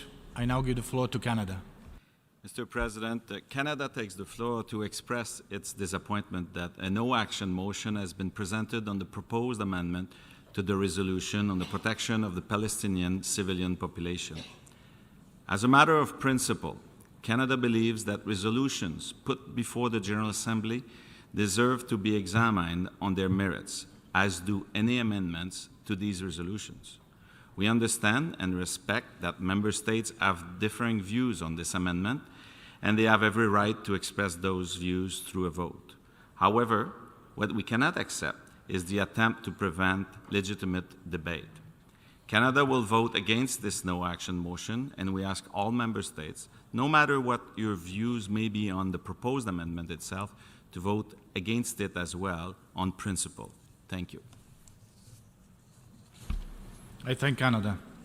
I shall now put to the recorded vote the motion submitted by the representative of Algeria that no action be taken on draft amendment A/ES-10/L24. Those in favor of the motion, please signify. Against? Abstentions?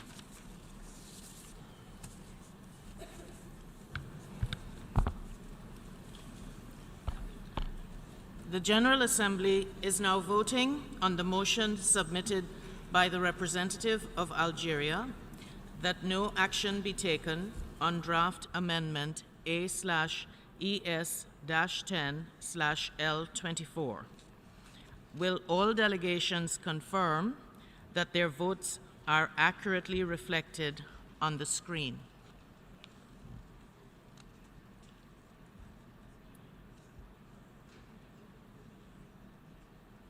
You ready? You ready? The voting has been completed. Please lock the machine.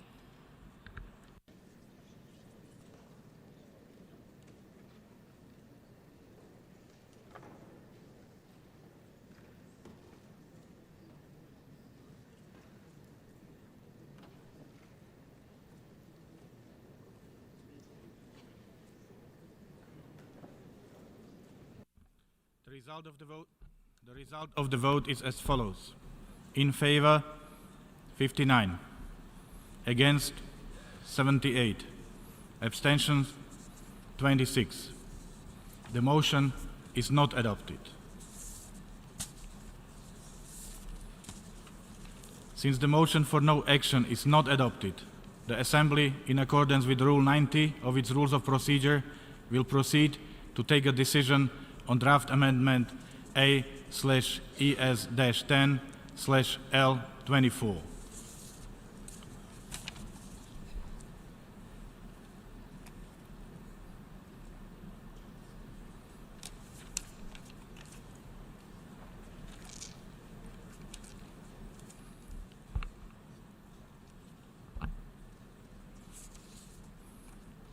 A recorded vote has been requested on the draft amendment. Those in favor of the draft amendment, please signify. Those against, abstentions.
The result of the vote is as follows.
Will all delegations please confirm that the votes as reflected on the screen are correct?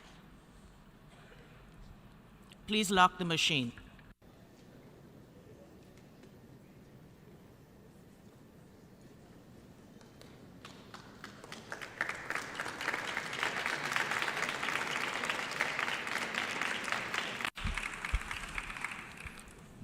The result of the vote is as follows.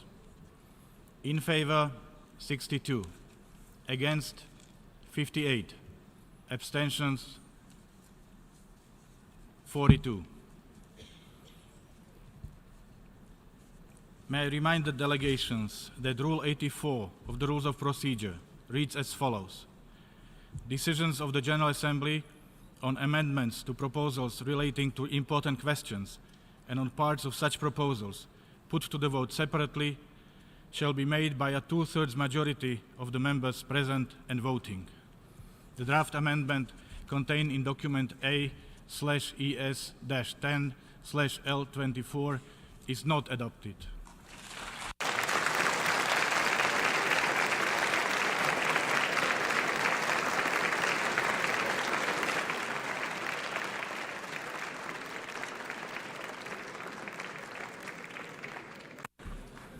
I give the floor to the United States. Mr. President, under Rule 71 of the General Assembly's Rules of Procedure, the United States calls a point of order. The required majority for the adoption of this amendment is a simple majority of those present and voting. Because this amendment received a simple majority of those present and voting, I request that you rule that this amendment has been adopted. The amendment did pass.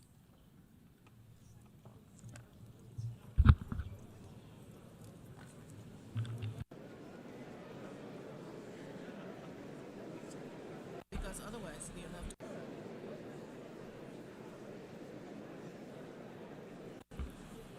I suspend the meeting for 5 minutes.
The meeting is resumed.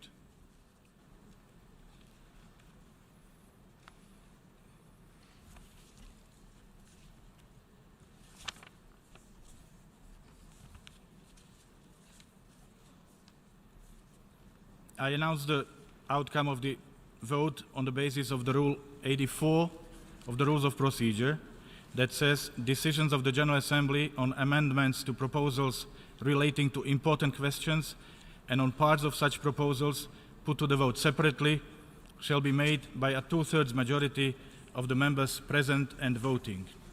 The delegation of the United States has appealed against the ruling of the President. Pursuant to the Rule 71 of the Rules of Procedure, the appeal shall be immediately put to the vote, and the President's ruling shall stand unless overruled by a majority of the members present and voting. I shall therefore put the appeal to the vote.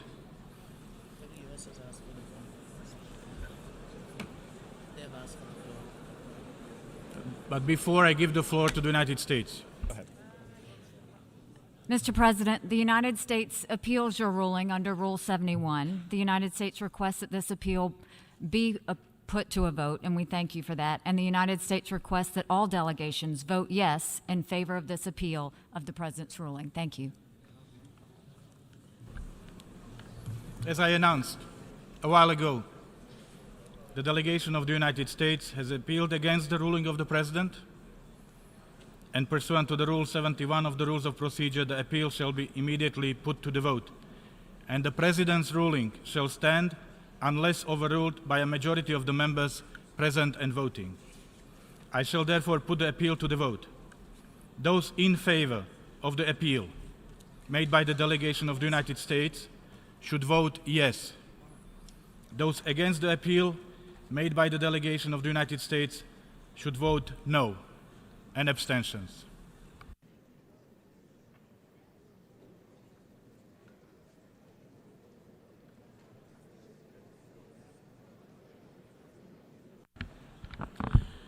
The General Assembly is now voting on an appeal to the ruling of the President. Those in favor of the appeal made by the delegation of the United States should vote yes. Those against the appeal made by the delegation of the United States should vote no. Will all delegations confirm that their votes are accurately reflected on the screen?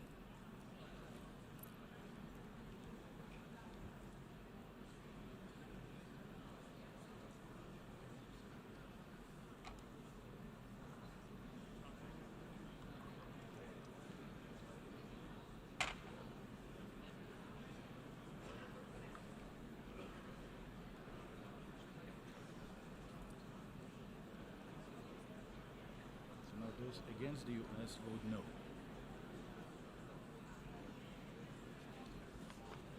You finished?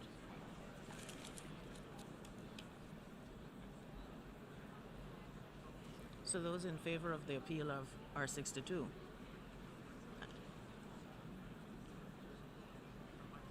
So, yeah. What?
Will all delegations confirm that their votes are accurately reflected on the screen?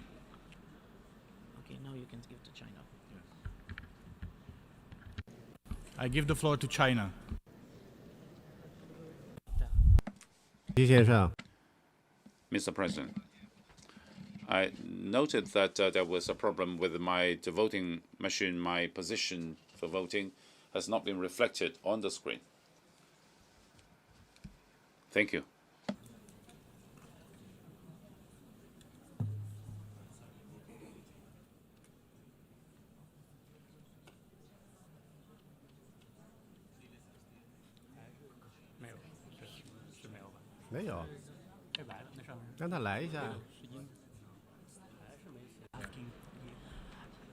Can all delegations confirm that their votes are accurately reflected on the screen? I don't see any.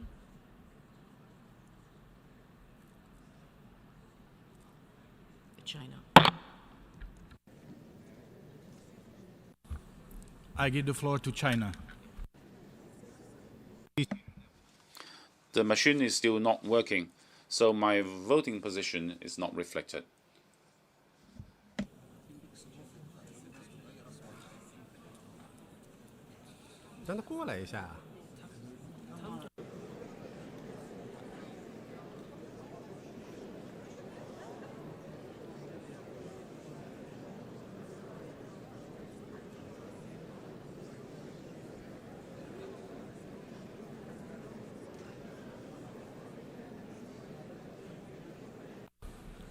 May I ask the distinguished representative of China to come forward to the Secretariat and to announce his vote to the Secretariat.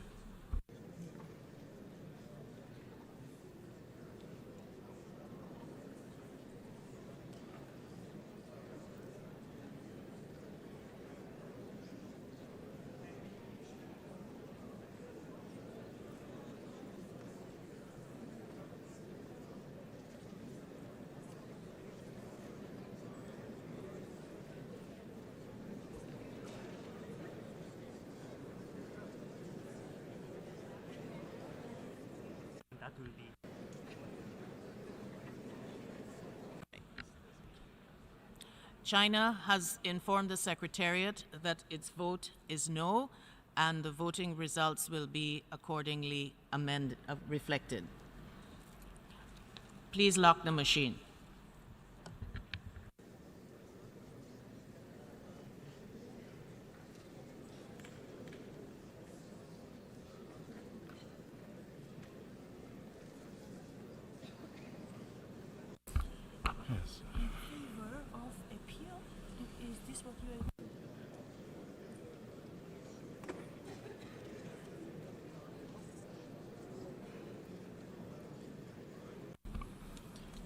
The result of the vote is as follows. In favor, 66. Against, 72. Abstentions, 20. Excuse me. Against, 73. Abstentions, 26. The President's ruling therefore stands.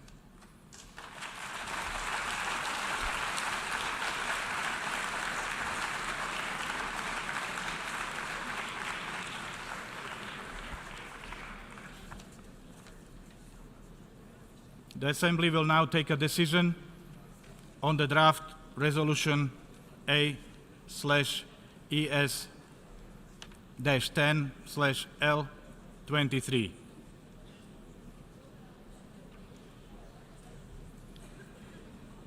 For your information, the draft resolution has closed for e-sponsorship. I now give the floor to the representative of the Secretariat. Thank you, Mr. President. I should like to announce that since the submission of the draft resolution, and in addition to those delegations listed on the L document, the following countries have also become co-sponsors of A/ES-10/L23. Azerbaijan, Bahrain, Bangladesh, the plurinational state of Bolivia, Brunei Darussalam, Comoros, Cuba, Djibouti, Ecuador, Egypt, Gambia, Guinea, Indonesia, Iraq, Jordan, Kuwait, Lebanon, Libya, Malaysia, Maldives, Mauritania, Morocco, Mozambique, Namibia, Oman, Pakistan, Qatar, Saudi Arabia, Senegal, South Africa, Sudan, Tunisia, United Arab Emirates, Uzbekistan, Bolivarian Republic of Venezuela, and Yemen. If any other member states wish to co-sponsor A/ES-10-L23, please signify by pressing the microphone button.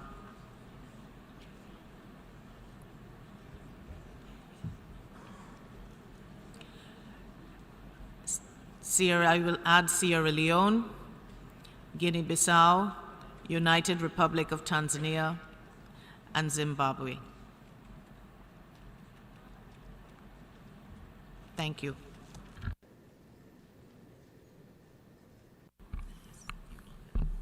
A recorded vote has been requested.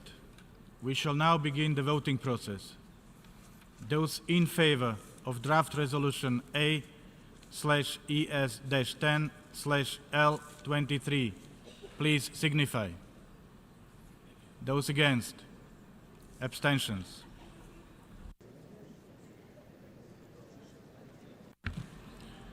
The General Assembly is now voting on draft resolution A/ES-10-L23 entitled Protection of the Palestinian Civil Population. Will all delegations confirm that their votes are accurately reflected on the screen?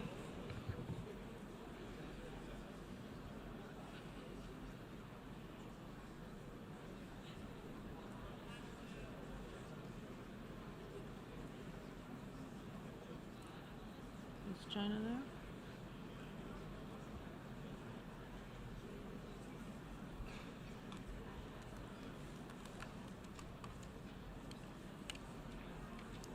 Does China have the same problem?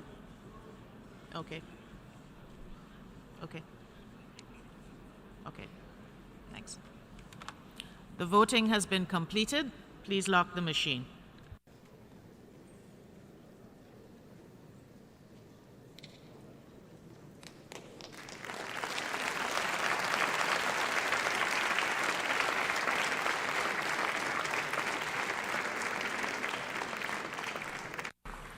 The result of the vote is as follows. In favor, 120. Against, 8. Abstentions, 45. Draft resolution A/ES-10/L23 is adopted.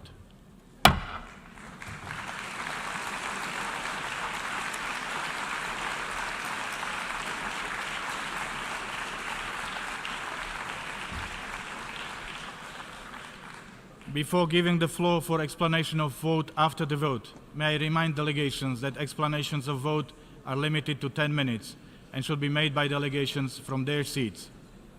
I now give the floor to Switzerland.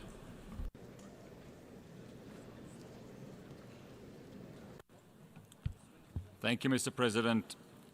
Mr. President, my country voted in favor of the draft resolution because we believe it is of utmost importance for the General Assembly to support the protection of civilians as a matter of principle and to underline the pressing need for political solution.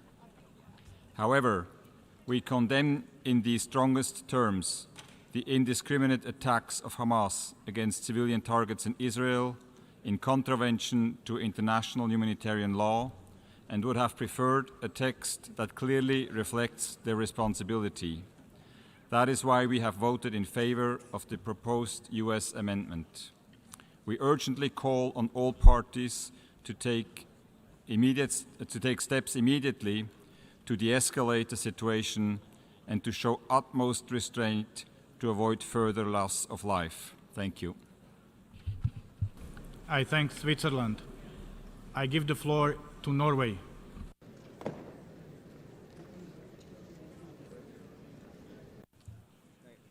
Mr. President, Norway voted in favor of the resolution due to its consistency with our long-standing commitment to achieve a negotiated two-state solution between the Israelis and the Palestinians. It is important to us that the resolution calls for full respect by all parties for international human rights law and international humanitarian law, including regarding the protection of civilians. Further, it condemns all acts of violence against civilians, including acts of terror. It also deplores both the use of any excessive, disproportionate, and indiscriminate force by the Israeli forces against Palestinian civilians and the firing of rockets from Gaza against Israeli civilian areas. Notwithstanding this, the resolution does not sufficiently reflect the complexities of the situation on the ground. There are three main shortcomings in the resolution. First, Hamas and other non-state militant groups in Gaza have been omitted from the text. Hamas bears a major responsibility for the current instability and de-development in Gaza. Islamic Jihad and other militant fractions are further aggravating an already tense and dangerous situation by using indiscriminate military force against civilians. Continued activities by these militant groups to build military installations and tunnels run counter to the interest and well-being of the people of Gaza. This should have been reflected in the resolution, and this is why we supported the US proposal. Second, Israel's right to protect its border and defend its territory is also omitted. Norway supports Israel's legitimate right to defend itself and stresses that use of force must always be proportionate, limited, and necessary as a last resort. That is why we have conveyed that it is unacceptable to use live ammunition against non-armed protesters in Gaza. Third, the protection mechanism referred to in OP8, OP9, and OP15 in the resolution remains vague and creates unrealistic expectations. Although the resolution provides the UNSG sufficient discretion to suggest the content and direction of such a mechanism. These three shortcomings do, however, not outweigh the constructive messages in the resolution. President, improving the situation for the people of Gaza remains a top priority for us. As the chair of the donor group for Palestine, AHLC, Gaza must remain an integrated part of Palestine, but to ensure full integration, the situation must improve politically and economically. The PA must return to Gaza, access and movement restrictions should be lifted, and economic measures affecting the population in Gaza should be halted. Thank you.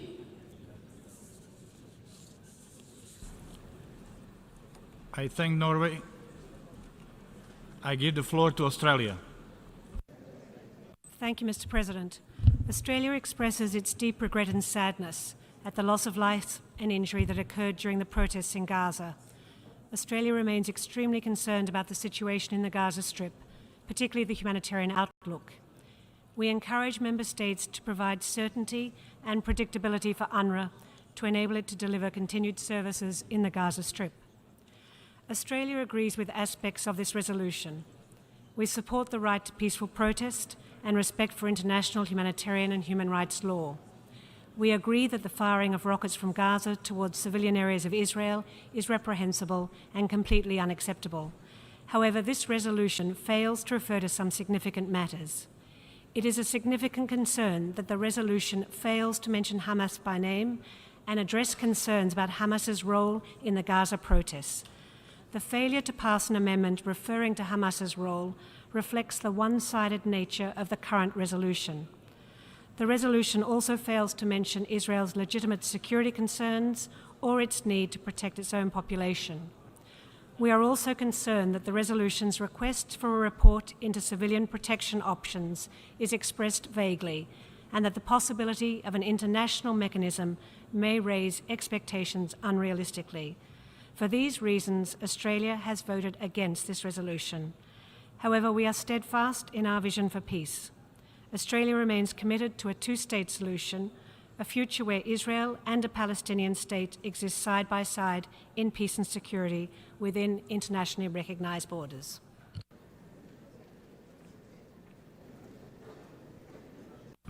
I thank Australia. I give the floor to the Czech Republic. Mr. President, the Czech Republic endorses the EU statement as delivered before the vote. We have decided to abstain when voting on the draft resolution on the protection of the Palestinian civilian population, since, in our view, it does not contribute to the much-needed de-escalation of the situation on the ground. Its one-sided approach will add to the perception of inequity, injustice, and atmosphere of mistrust between both parties. Such unbalanced message, failing to reflect complexity of the situation in Gaza when not mentioning the destructive role of Hamas, cannot bring the Israelis and the Palestinians closer to the negotiating table. In that vein, the Czech Republic fully supported the amendment earlier proposed by the United States. I thank you. I thank the Czech Republic. I give the floor to the Islamic Republic of Iran. Thank you, Mr. President. Mr. President, my delegation voted in favor of this resolution because the international community should continue to stand firm in support of the Palestinian right and to strongly reject and condemn all the brutality committed by the Israeli army, the latest of which is the killing of more than 100 and injuring 1,000 Palestinian civilians in Gaza Strip. This includes the deliberate killing of Razan al-Najjar, a 21-year-old Palestinian paramedic, when she was wearing high-visibility medical jacket showing she is a medical personnel. No one, nowhere, and under no condition or justification is allowed to target a medic while who is helping injured people. This is a war crime and a crime against humanity. This runs counter to the basic norms, rules, regulations, and principles of international humanitarian law. This is a flagrant violation of the principles of morality and humanity. The international community must condemn this barbaric crime in the strongest possible terms and ensure international protection for the Palestinians. The Israeli occupation lies at the center of all crises and conflicts in the Middle East and beyond. To address this situation, the occupying power should not be allowed anymore to commit all crimes while enjoying total impunity. It must be compelled to comply with all its obligations. The blockade of Gaza Strip, which has turned it to the world's greatest prison, should be removed. The occupation of all occupied territories must come to an end, and the Palestinians should be supported to establish their own independent state with Al-Quds al-Sharif as its capital. Our meetings today indeed represent the long-standing support of the international community for the full realization of inalienable rights of the Palestinian people. By proposing a new paragraph to these resolutions, the United States once again indicated that when it comes to the Israeli regime, the U.S. is committed neither to international law nor to morality or humanity. Rather, it is only committed to Israel and committed to support all Israel's action unconditionally. In conclusion, I would like to put on record that our support for this resolution is without prejudice to our long-standing constant national position on issues related to the question of Palestine. I thank you. I thank the Islamic Republic of Iran. I give the floor to New Zealand. Thank you, Mr. President. New Zealand voted in favour of the General Assembly resolution as we are deeply concerned about the significant numbers of civilian deaths and casualties in Gaza, particularly children, and health workers. However, New Zealand is disappointed that the resolution did not explicitly condemn the actions of Hamas. Their actions are unacceptable and they must be held to account. We urge all parties to avoid confrontation and exercise maximum constraint. Thank you, Mr. President. I thank New Zealand. I give the floor to Mexico.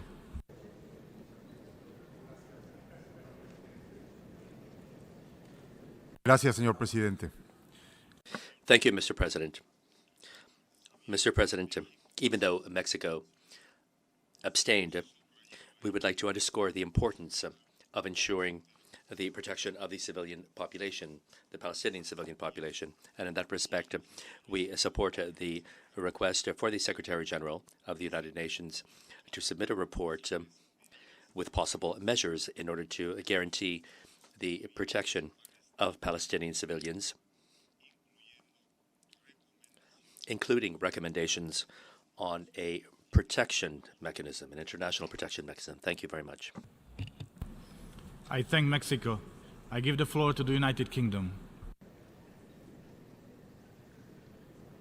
Thank you very much, Mr. President. The United Kingdom supports the two-state solution, but we were not able to vote for this text because we considered that it was imbalanced or it contained elements too vague to be viable. So we abstained. I want to put on record that we didn't agree with the procedural decision, partly because of Rule 85, partly because of past practice. But I also want to put on record that a majority of member states in the General Assembly voted for an amendment condemning Hamas activity. That's an important precedent for the future. Thank you. I thank the United Kingdom. I give the floor to Argentina.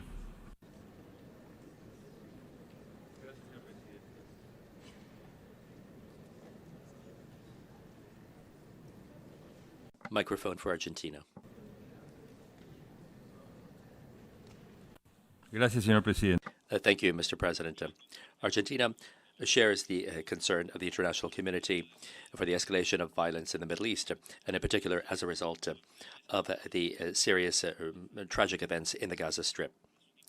It's crucial that international law, especially international human rights law and international humanitarian law, be respected fully, and that all parties abstain from taking measures that would endanger the lives of civilians, both Palestinian and Israeli civilians.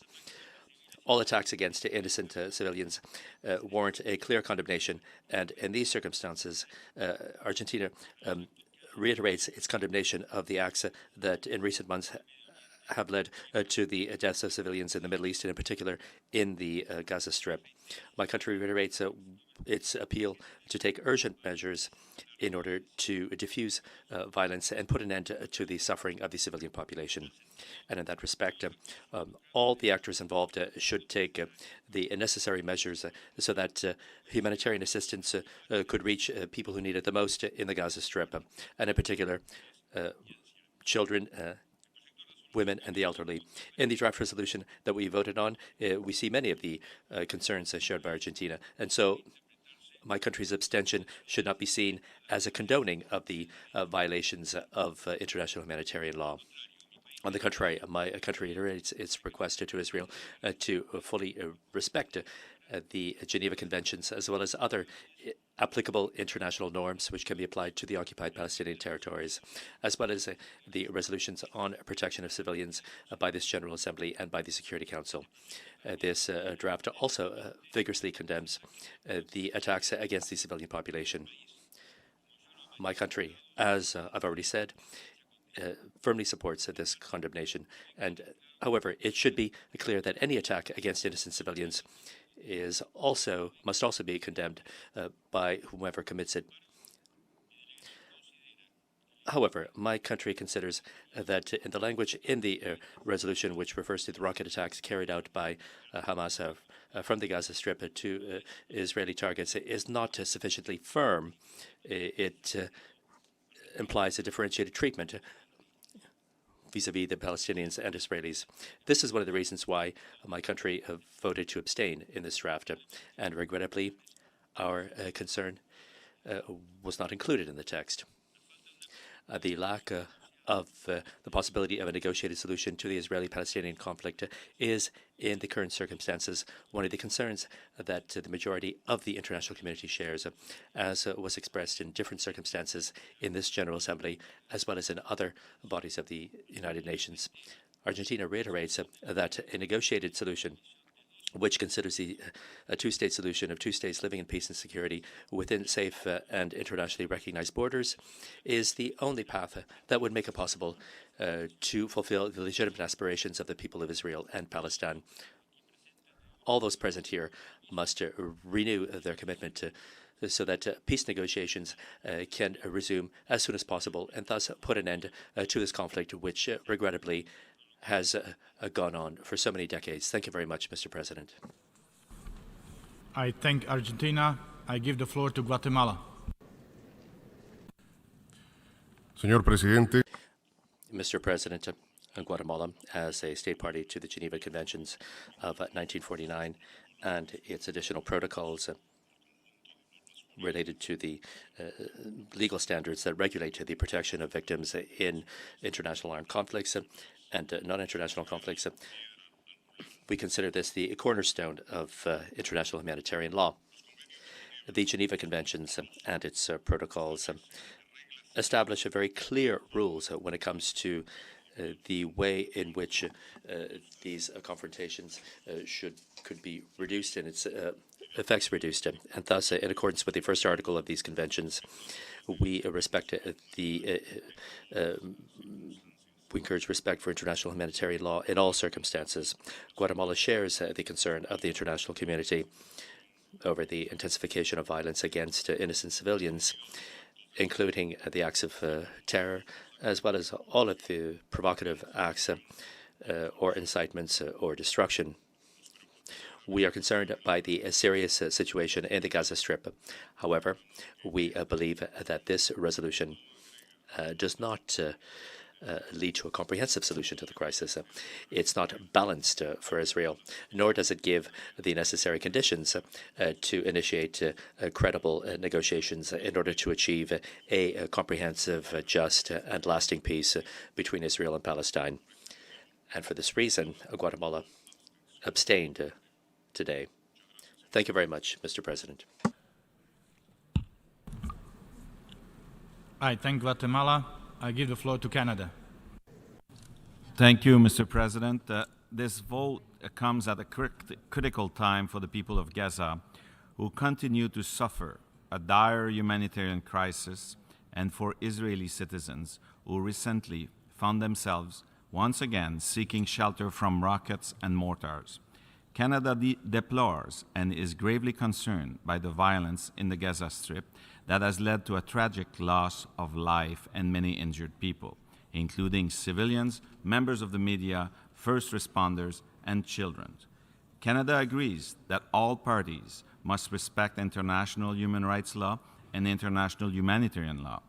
Canada is concerned that this resolution does not explicitly refer to the role played by Hamas in the recent violence in Gaza or call on Hamas to cease its violent activity and provocative actions against Israel. This is why we supported the proposed amendment put forward by the United States, which would have made this explicit. Hamas has been oppressing Palestinians. Hamas and other terrorist groups have been inciting violence and hatred, and this should be clear in the resolution. The resolution explicitly names Israel while failing to explicitly name any other groups involved. Canada, in line with its long-standing position, would hope such resolution more accurately reflect the situation on the ground and support the conditions necessary for a comprehensive, just, and lasting peace in the Middle East, including the creation of a Palestinian state living side by side in peace and security with Israel. For these reasons, Canada abstains on this resolution as drafted. Canada stands ready to assist and work closely with its international partners to address this situation and work towards improving the lives of Gazans. I thank Canada. I give the floor to Iceland. Thank you, Mr. President. Iceland continues to be deeply concerned over the situation on the border between Israel and Gaza and regrets the loss of lives.